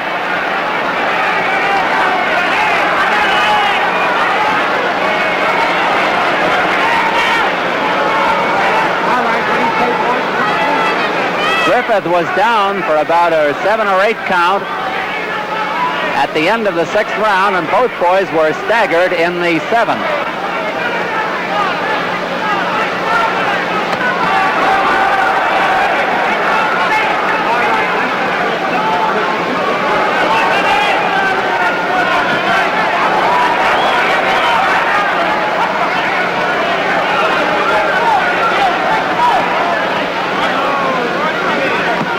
We've been advised by John Condon, the publicity director of the Garden, that Griffith was down once before in his 8th fight and got up to knock his opponent out.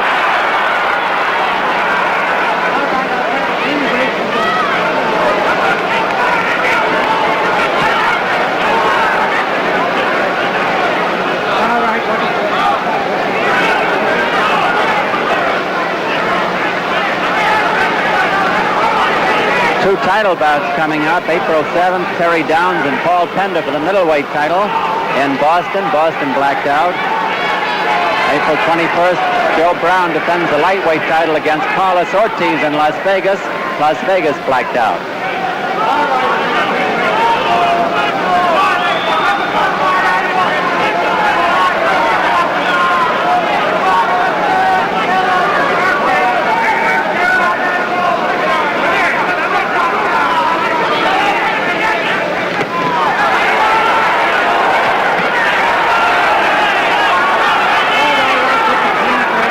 To go in round 8.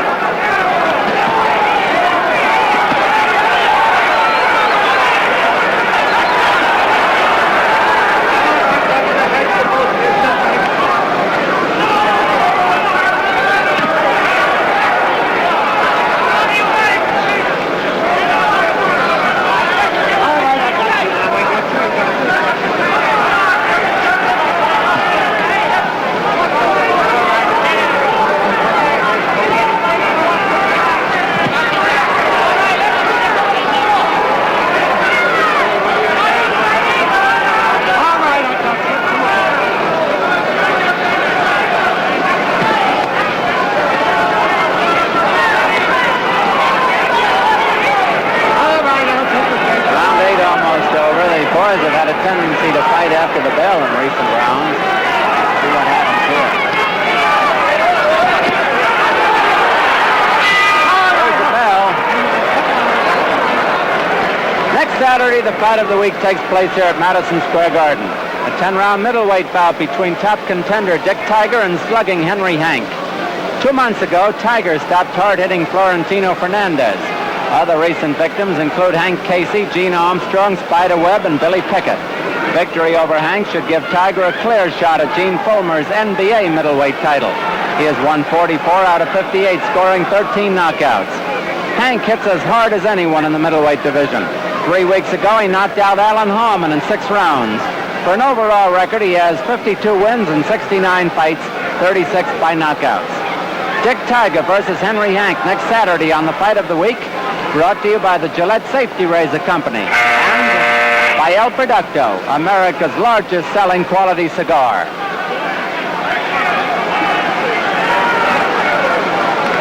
Round 9, Benny Paret, the champion in white trunks.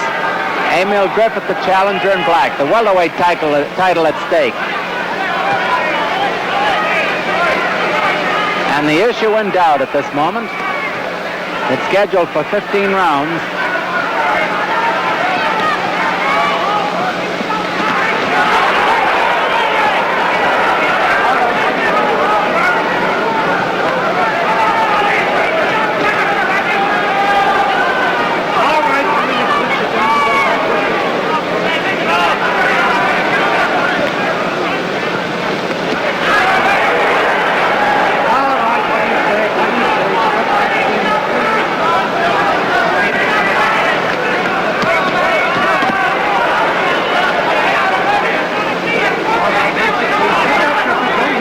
Griffith was down with about 15 seconds to go in the 6th round.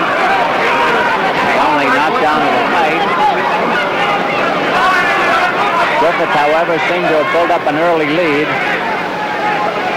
And the scoring is on a rounds basis, so round 6 is just 1 round out of the many if it goes 15. All right, hold.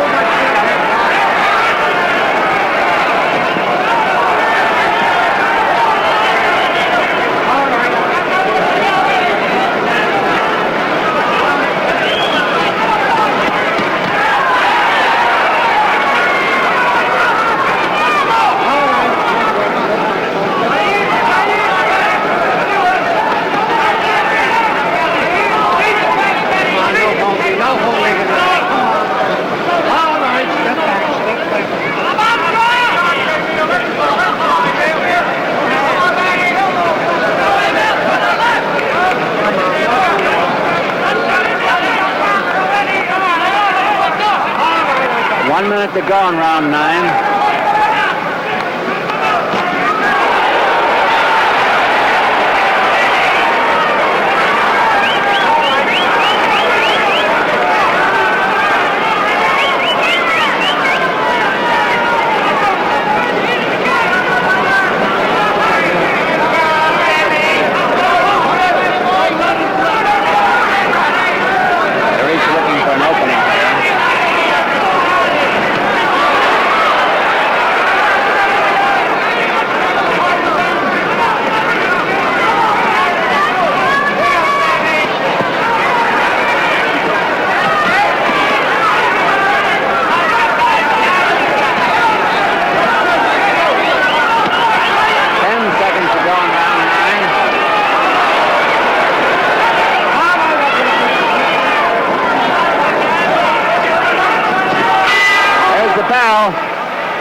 Coming up to round 10 of a 15-rounder for the welterweight championship. Emile Griffith, the challenger, the black trunks. Benny Kid Paret, the champion in white.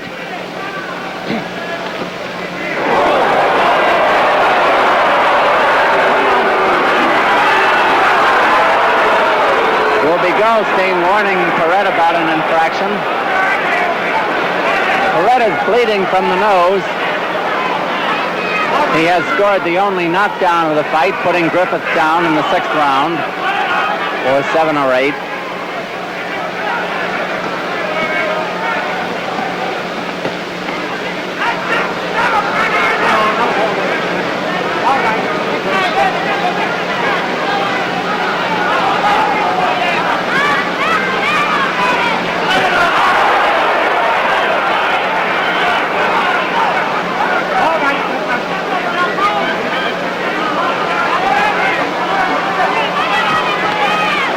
2 minutes left in this round.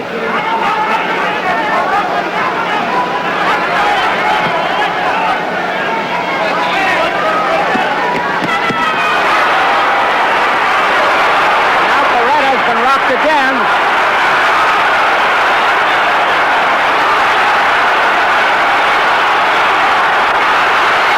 Paret about to go down. A minute and a half to go. Boy, that Paret's game.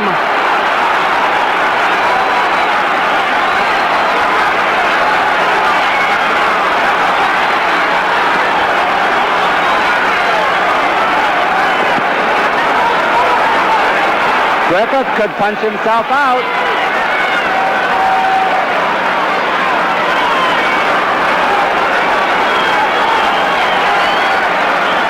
A minute to go in the round.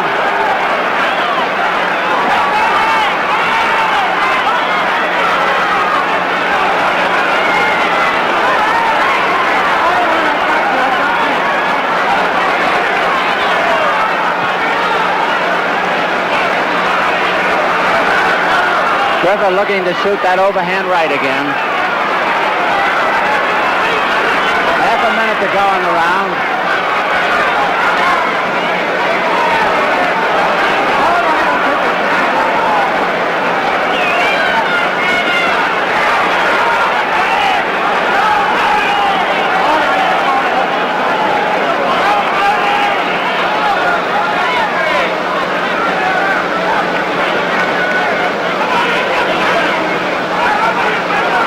Almost over. Griffith can turn around and sit down in a moment.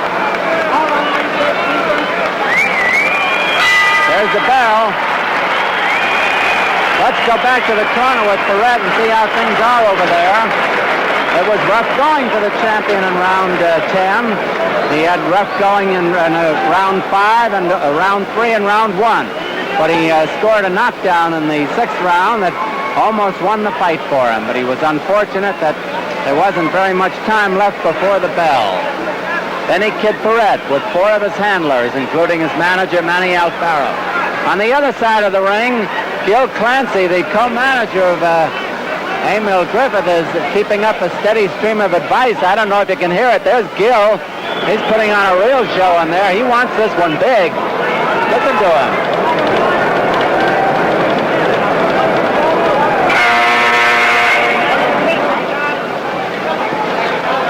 After that, Griffith will be happy to get back in the center of the ring with Paret. Here's round 11 of 15 rounder. Paret in white trunks, Griffith in black.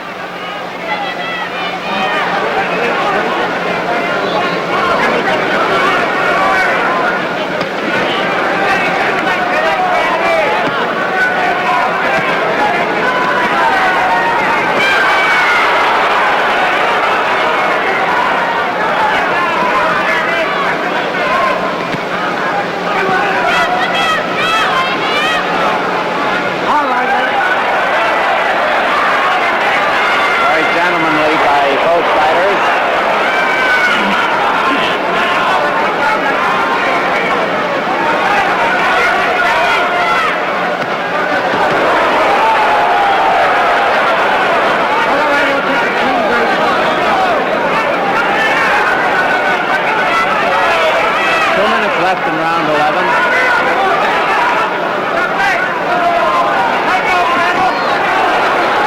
Paret making a bit of a comeback, at least in the early part of this round. Griffith looking for a big opening. Round 1.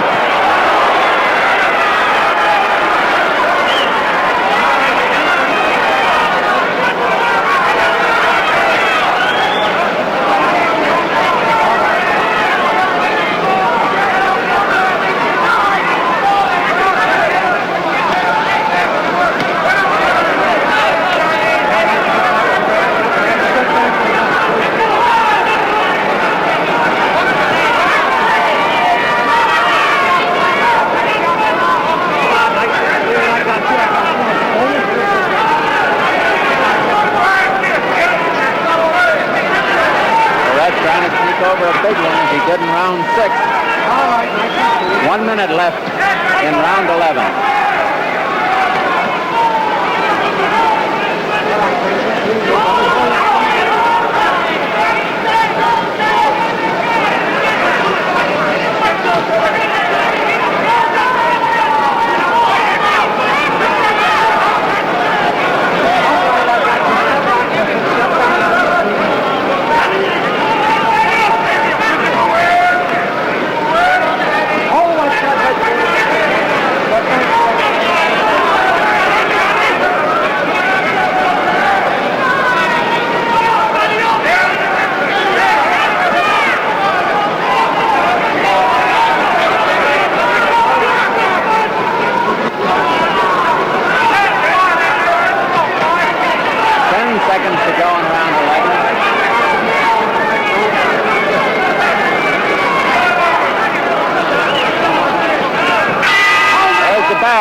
Here's a smart...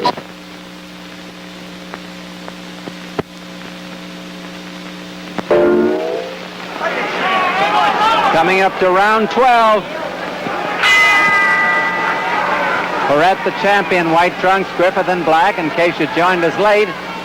Griffith probably built up an early lead, that's our unofficial opinion, and then Paret almost knocked him out at the end of the 6th round. Since then, it's been kind of nip and tuck. Ruby Goldstein, the referee.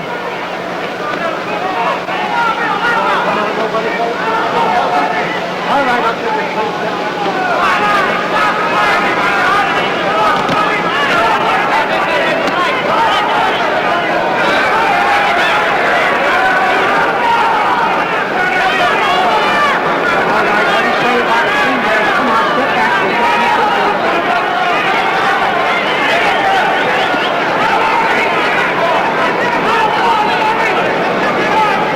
Both boys seem to be pacing themselves for what might be a furious finish. 2 minutes left in this round.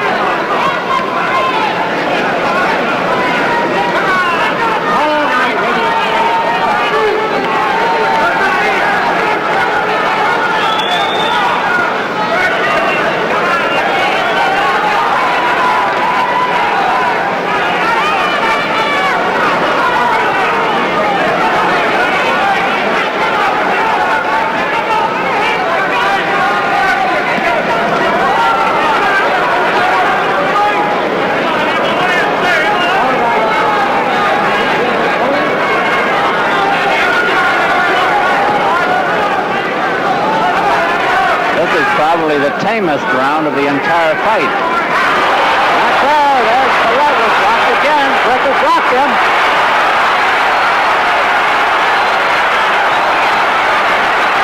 Paret against the ropes, almost helpless. A minute to go. And they're going to stop it. They're going to stop it as Paret drags to the canvas.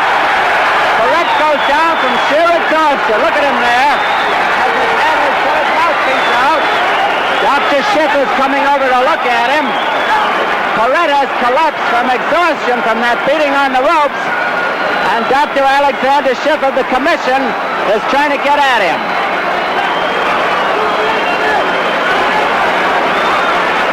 The fight has been stopped, and the winner and new champion is Emile Griffith, but we're more concerned about the condition of Benny Kid Paret than we are about the title at the moment. We're going to have an interview with the winner. The time is 2:09 of this round. We'll have an interview with Emile Griffith as soon as we find out how Benny Kid Paret is. The time, 2 minutes and 9 seconds of the 12th round. The winner by a knockout, and once again, Louis Rodriguez, whom our producer, our executive producer, Bobby Bennett, has called over to do a round or so of commentating. I'll call on Rodriguez in the 2nd or 3rd round to kind of take over. Louis will stay with us for a little bit. He wants to see the fights here anyways.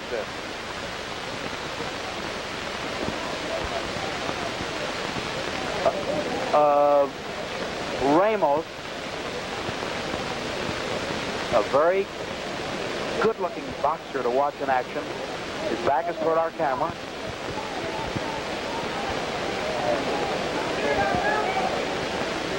Ramos carries the left hand a little low, but he can double up with punches. In other words, Davey Moore can see the chin of Ramos over that low left occasionally.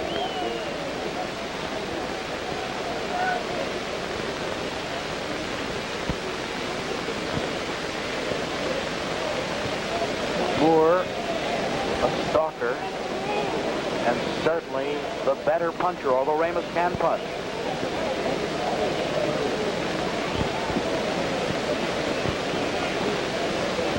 The way to distinguish between the two of the fellows, Davey Moore has that white stripe around his black trunks, and Ramos has the suede red bordering his black trunks.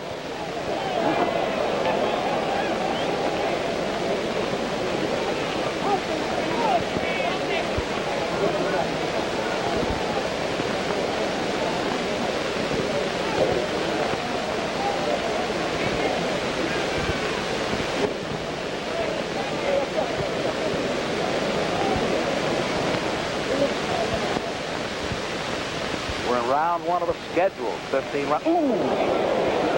Moore missed a shot aimed at the chin of Ramos.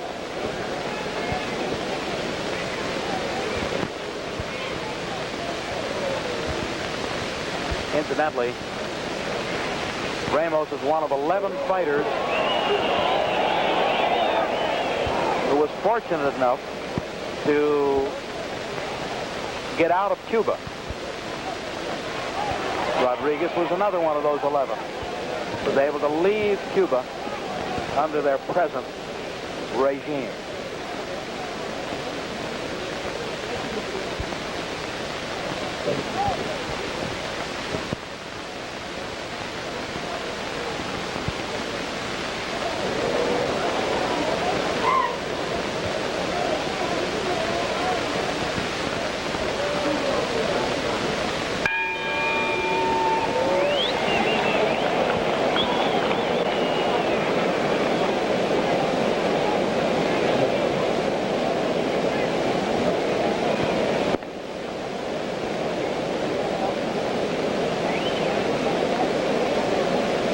We're down here at ringside. Our broadcast partner for a bit and guest, stand up here, Louis Rodriguez, who just won the World Welterweight Championship. We're getting set for round number 2, Louis, over here.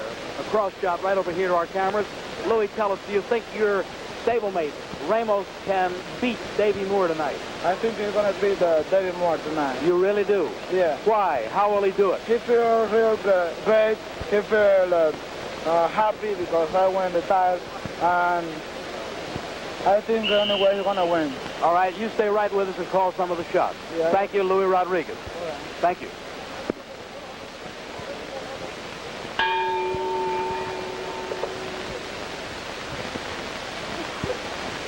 Round 2. Georgie Latka, the referee, one-time fine California lightweight. These fellas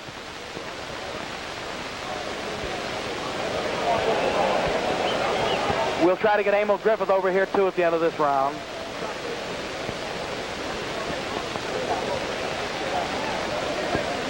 We'll try to get Emile Griffith with us also as we watch this featherweight fight.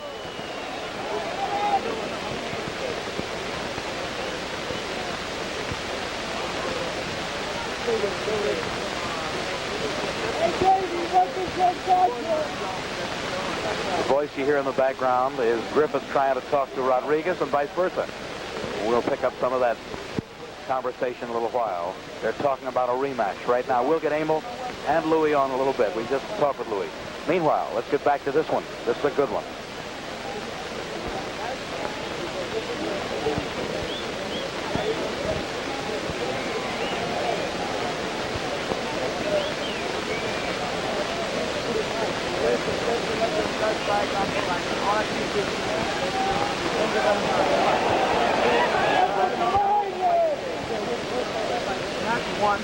As soon as this round is over, we're going to call on one of the great fighters of our time, Emile Griffith, to say a few words. Ooh, Sugar Ramos getting hit with a hook. However, he got a good right hand in first. Davey Moore, flat-footed stance. He's a little big fighter.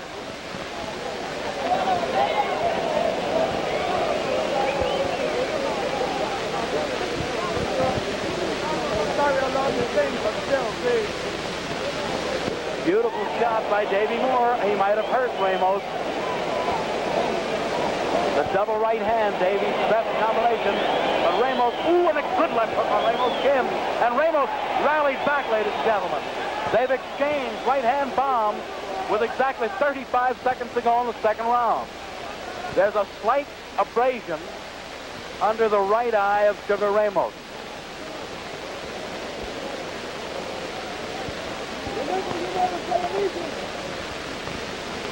Davey Moore trying to set his man up.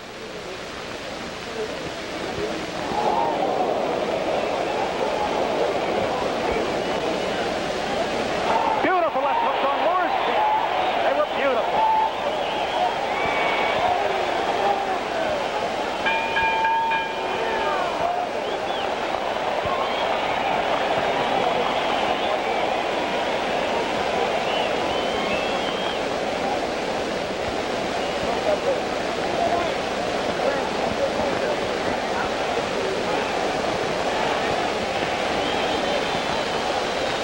If we can get Gil Clancy, just duck in here, Gil, if you will. Emile Griffith, a great champion, a truly great fighter. Emile, one question that's on everyone's mind everywhere, and that is, what about the return with you against Rodriguez for that title? Well, tonight I heard that Louis Man just said that they can have a return bout anytime, and believe me, I'm going to wait for this return bout. Would you want to fight here in Dodger Stadium again? I'll fight her again. I'll fight Louis anywhere. Louis is a wonderful champ, I must say. All right. But I thought I won the fight also. All right, Emile, you're a credit to the sport, and we'll see you a little later. Thank you. Gil, thank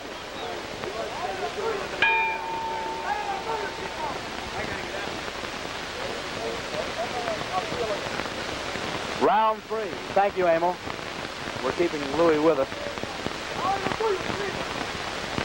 We're going to see fistic fireworks in this one, the one we're watching now, that's for sure.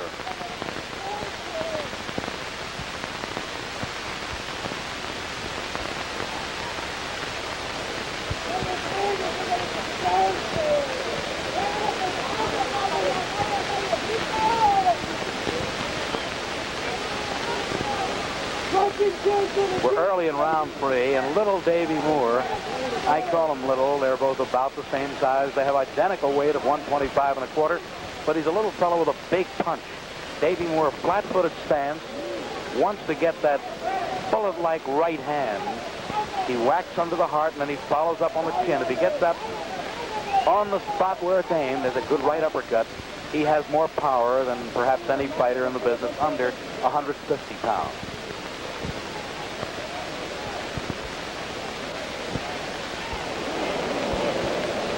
Ramos is looking to keep the pace going with Moore.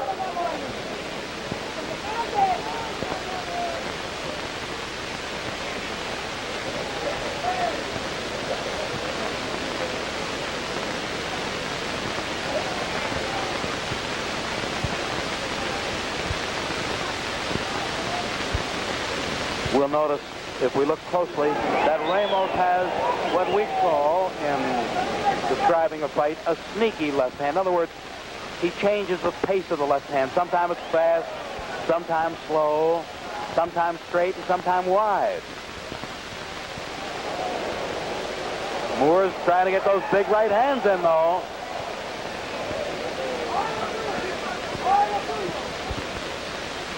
We have a minute more in round 3, and the one way to keep a right-hand puncher off balance, out of range, as it were, is to keep the left hand going in his face, upsetting his planning, his thinking.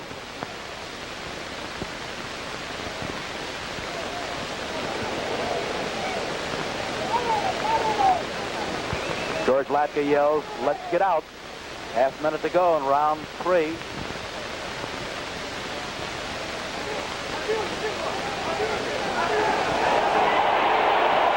Ramos on the attack, has very fast hands.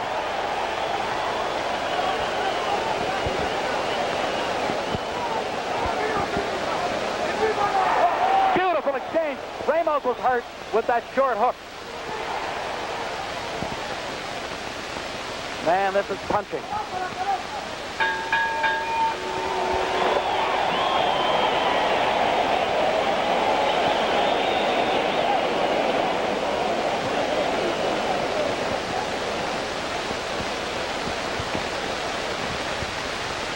We're looking at both corners now, and there a close-up as we zoom in on Sugar Ramos. The man with his back to us, we can just see his profile, is a fellow called Duk Koo Kim.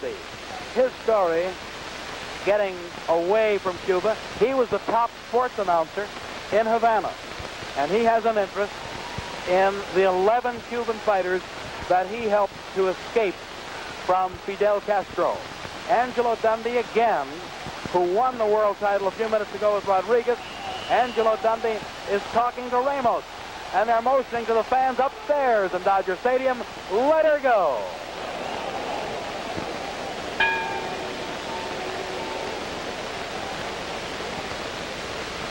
We're in number 4 of a scheduled 15-rounder, but I don't know about you. If I were guessing at this point, because of the punching power of these fellas, I doubt seriously if this one can go the 15.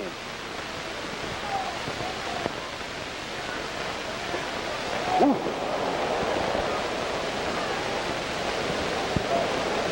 As we look closely as Davey Moore faces our camera, you'll notice on occasion that he wears a mustache. Now, the state of California is one of the few states in the United States, members of the World Boxing Association, that allow a fighter to wear a mustache when competing.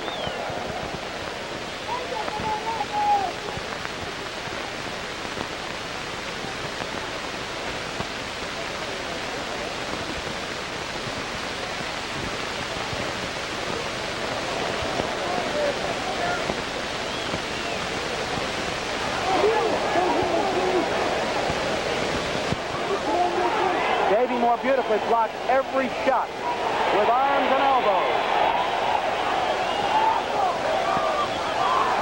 Ooh, man. I repeat, I don't see how this thing can go 15.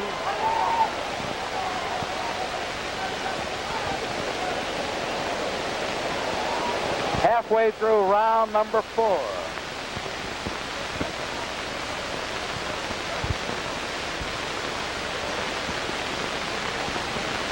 You'll notice Moore leaning on Ramos, keeping him against the ropes, but I'd like to point out that Ramos, of the modern fighters today, can pull the old Johnny Dundee trick of working the ropes, so we're liable to see some fun later on. 1 minute to go, slightly less than a minute in 4th round.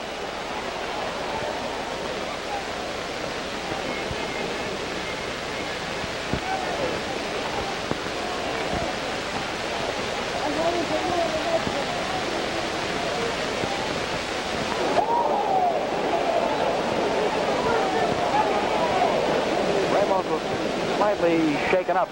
30 seconds more in this 4th with one. Ooh, a terrific exchange. One of those right hands is another Davey Moore right. Davey Moore's looking to pin this guy against the ropes right above our microphone position. Good right uppercut.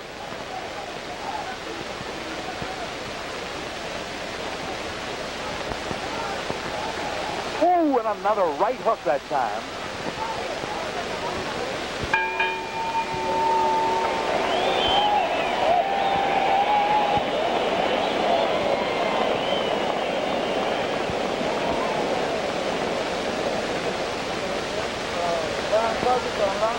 Folks, we're looking into the corner now of the champion, featherweight title holder Davey Moore. Davey has held the crown for 4 years, but this, I believe, is going to be one of his toughest ones to date. Willie Ketchum with his back toward our camera, Moore's manager. And, well, the fellow who will tell him exactly what he wants and what he doesn't want, hasn't done too much talking or hard talking to Davey. He's just refreshed the guy and let it go at that. Moore is known to be a slow starter, although he can take you out in the first round if that chin is extended. We're getting ready for number 5.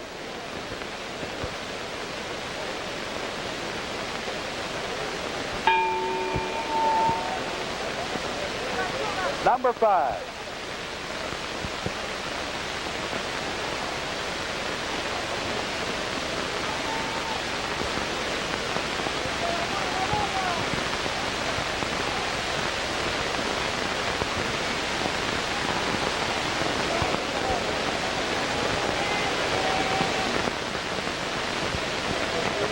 That long left hand, the change of pace left hand that Ramos throws is the one hand that could save him from a lot of those pop shots that Moore attempts to take.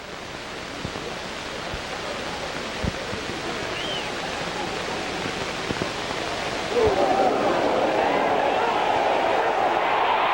right, let's see if it's a knockdown. It is not a knockdown. No, sir. He was pushed. No knockdown.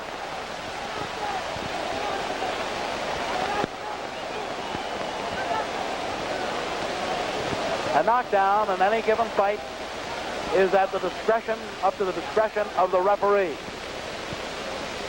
Now Ramos, this is what I told you about earlier in the fight, Ramos likes to play those ropes. You've got to watch closely. He's tricky coming off.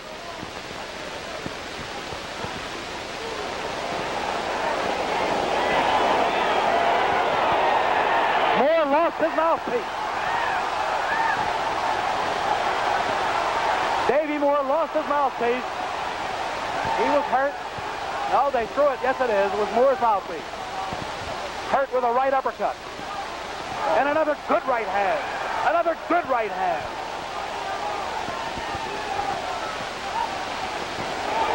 Davey Moore was hurt with 1 minute to go in this, the 5th round. This fight cannot go all the way. But don't sell Davey Moore too short. And he whacked. Ooh, but did he get hit? This is going to wind up as one of the all-time top boxing cards that we've ever staged in this country.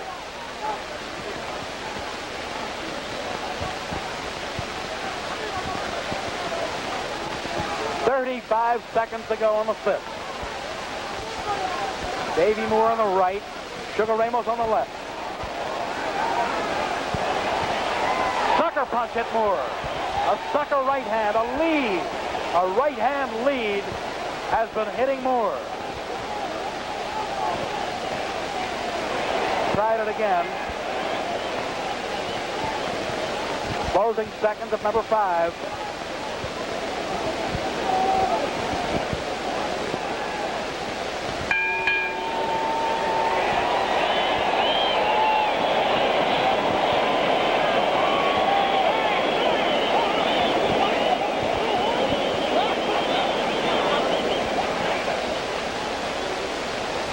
Looking over the crowd here, and with the fellow who just defeated Emile Griffith earlier in the world welterweight title, Louis Rodriguez.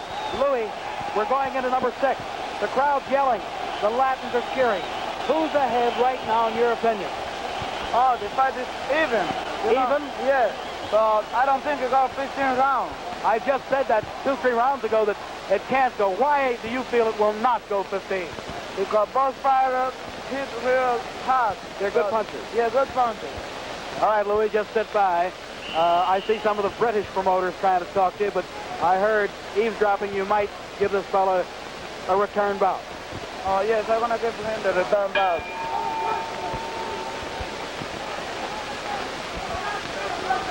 There's the scoreboard. Not exactly a scoreboard, but that tells you what it's all about.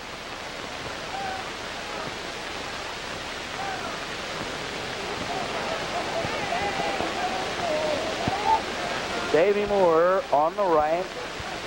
Sugar Ramos facing our camera now. it's hard to see, but as we look closely, Davey's left cheekbone seems a bit puffed up. Oof! He brought that one in from the bullpen.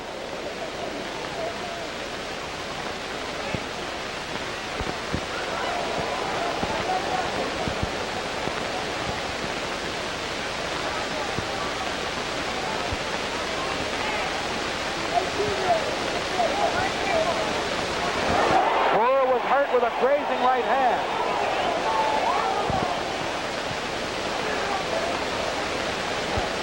The big question now, and it's the $40,000 question, because Davey's getting paid $40,000. Is Moore getting punched out? Is Moore tiring this early? We're 1 minute 15 seconds into round 6.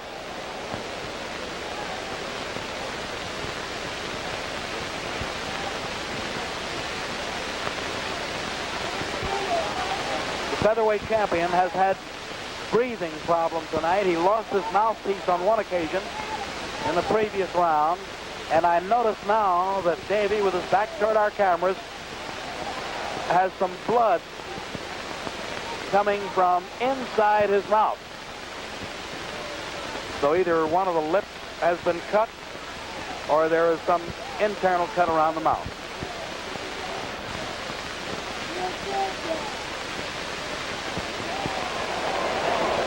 That's that sneaky Ramos left hand and a good right hand. Moore is definitely bleeding from around the mouth.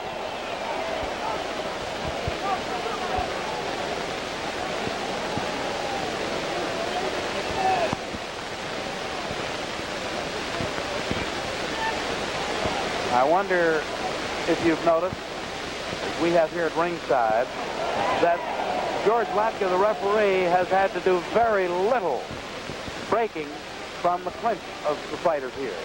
Half minute to go in number 6.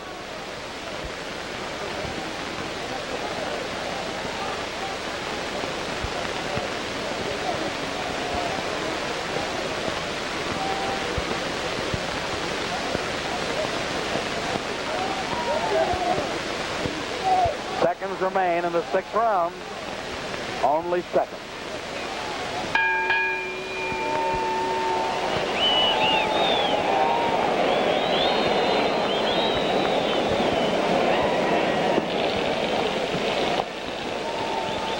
Again, our cameras are focused into the corner of the champion, Davey Moore. Now, when you stay with a champion in boxing, you stay with him till perhaps he loses the crown or maybe retains it. You're going to get the story of the fight. And the story could be right in this corner right now. Is Davey Moore still strong at the featherweight weight limit? That's the big question. Can Davey Moore land that double right hand, his power punches, on Ramos' chin?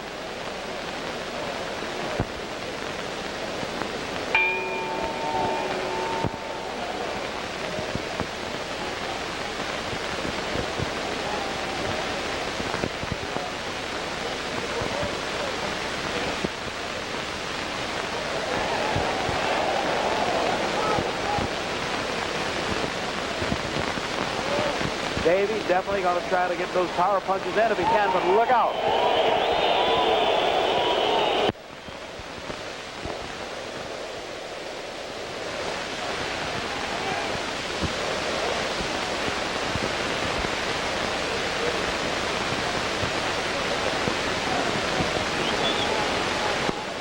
Very stiff left jab. Look at the shot we've got for you now. Looking up to the fighters. Very good.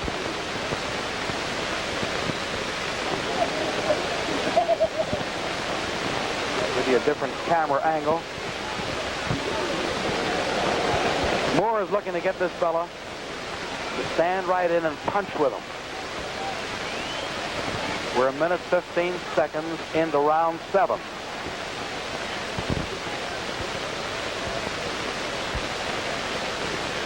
And remember, these fellows, are wearing 6-ounce gloves.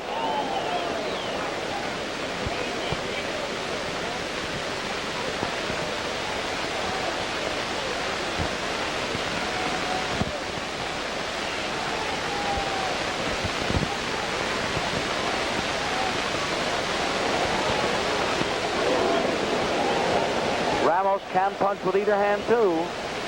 Look out.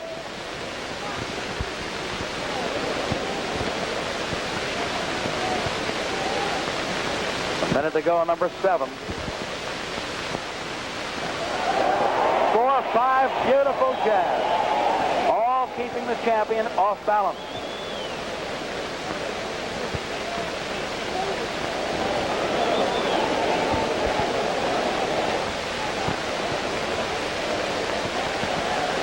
Davey seems to be tiring with the barrage, with the number of punches that Ramos is firing.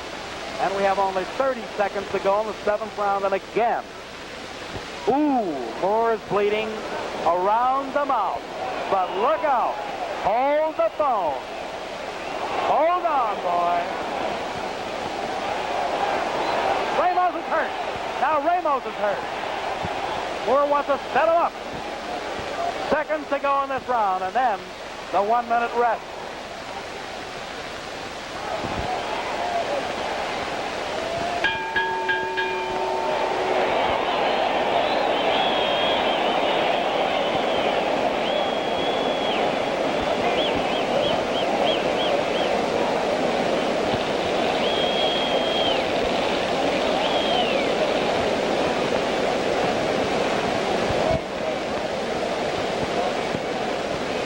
As we look into the respective corners of each fella, looking in closer a bit toward the Ramos corner, the corner of the fellow with his back toward us. There he is. They're giving him a bit of the smelling salts, waking him up a little bit. He was hit right as the bell sounded. He took a lot of good right-hand jolts on the jaw in the final 38 or 40 or 42 seconds of that 7th round. Getting ready now. They look refreshed. They look ready. Getting ready for number 8.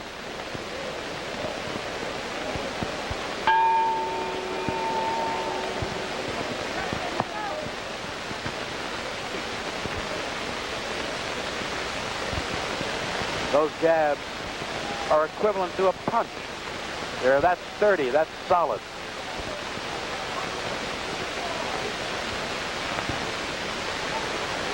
Ooh, what a hook. Ramos got hurt this early in the round.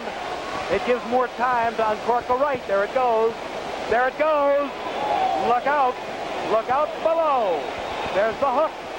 Davey's letting him go. Trying to bounce from behind. But look at the heart of this fella from Cuba.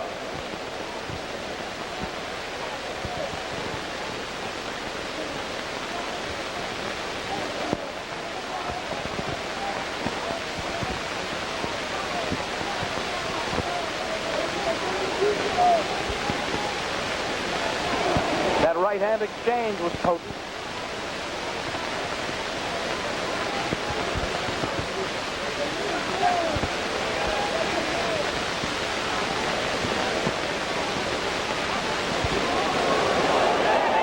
Moore cannot seem to slip, slide, knock down that sneaky left of Ramos.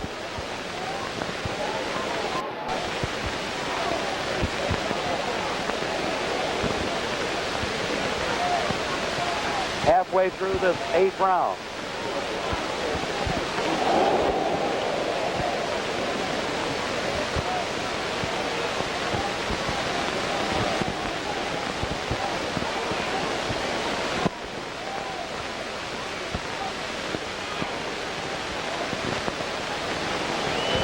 The pace has slackened just a bit, and why not, as they say.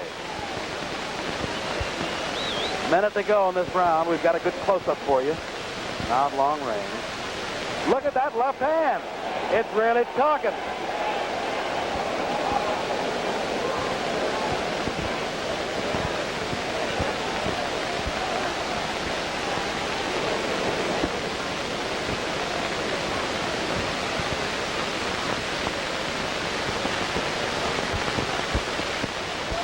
Half minute to go in the 8th round. In other words, we're into the second half of the fight. And I was the guy who yelled early. 2nd and 3rd rounds, I don't see how it can go 15. Ooh. 15 seconds to go. Ooh, man! again.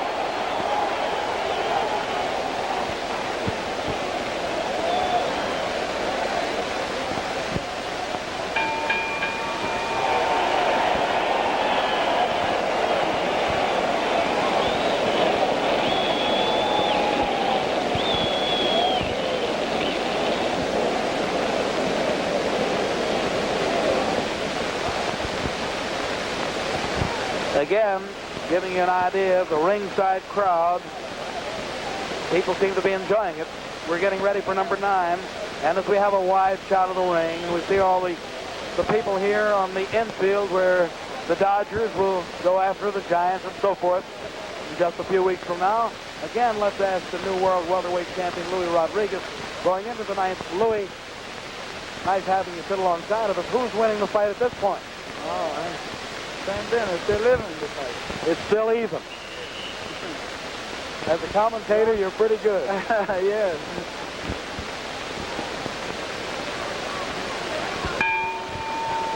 Already, Louis Rodriguez, the new world welterweight champion, just said the fight is still even.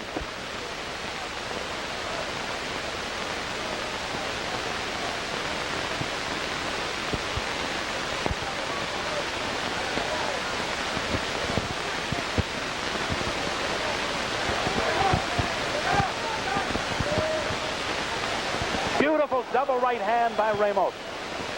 Folks, the only reason, on occasion, I will repeat a punch that you've already seen is because our cameras at no time, or no cameras at any time, will tell you the effect of a punch. You see it land, but it's kind of good when we're hosting for you to kind of point out the stronger and sometimes the weaker punches.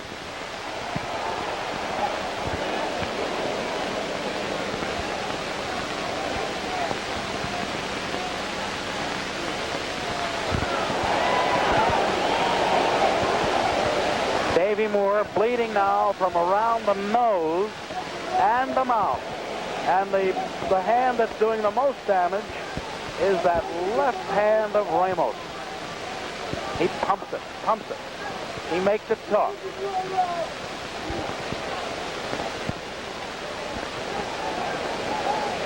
But you know, when Babe Ruth was at the plate, they got that old expression in baseball that the ball game is never over till that last out in the last inning. And I'll become a bit corny in this one and tell you the same thing applies tonight in this one. The fight is never over with Davey Moore till the final bell is sounded.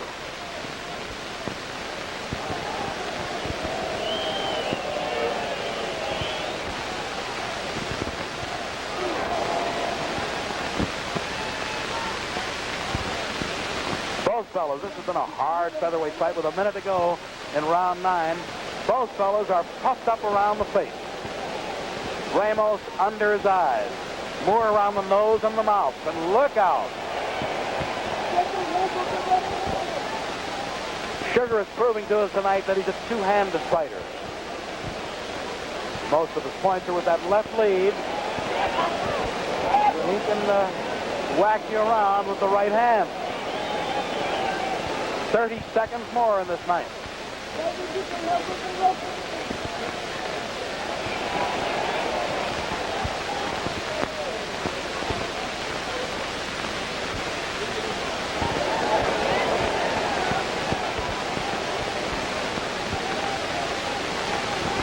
Only a few seconds more. Oh, a right hand shot on Moore's chin. Moore is hurt. Moore is absolutely hurt.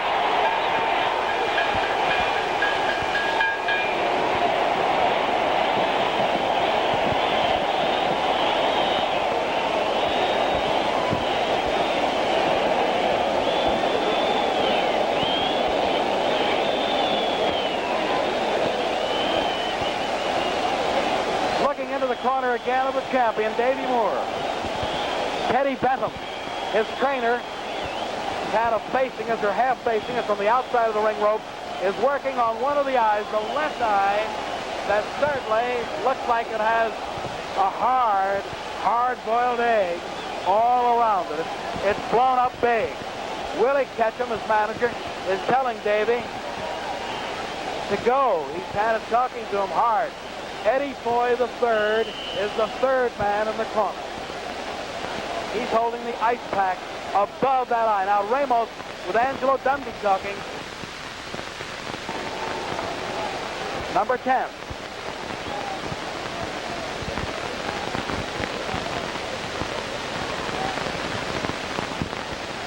I just wonder how much punching power Davey Moore can retain with all the headshots that he's been catching thus far.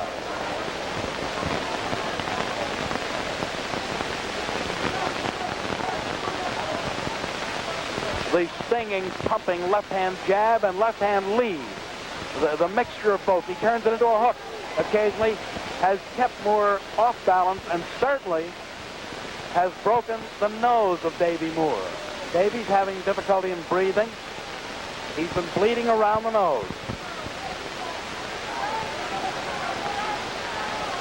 But if he's got the punching power, it's still very much a fight. And if he doesn't have it, well, could be another story. We've had one champion dethroned thus far tonight in a KGT Los Angeles first. 3 world title goes in one evening on television. Look out. Now Ramos is starting to bleed from around the nose. The pace for fiery featherweights has been fast and hard. Ramos was hurt with a hook. Ramos has puffiness under the right eye. This is one they're going to remember for a long time, whether they watch it in Tokyo, Japan, or Mexico City, Mexico, or in the Philippines, or what have you. They're going to remember this one.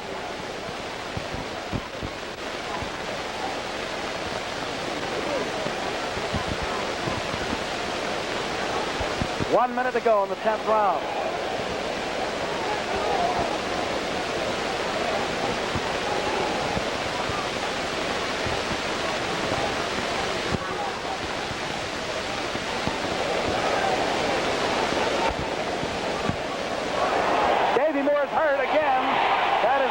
Down, but I believe he's losing steam. He's absolutely hurt. That is a knockdown. More on the floor. 4, 5, 30 seconds to go. 6, 7, 28 seconds to go. 8. He's okay at 8. Can Ramos pull it out? Is the clock against Ramos? Moore is still hurt. Moore is wobbly. Wobbly. 15 seconds. 14 seconds. A right hand. Moore's tired. Will he continue? Yes, he will. 4 seconds to go. 3, he's hurt.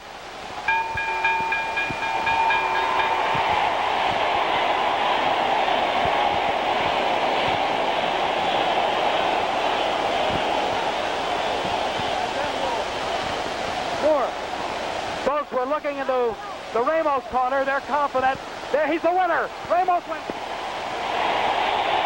We pause. We'll get the time, the official announcement in just a second. Stay right with us.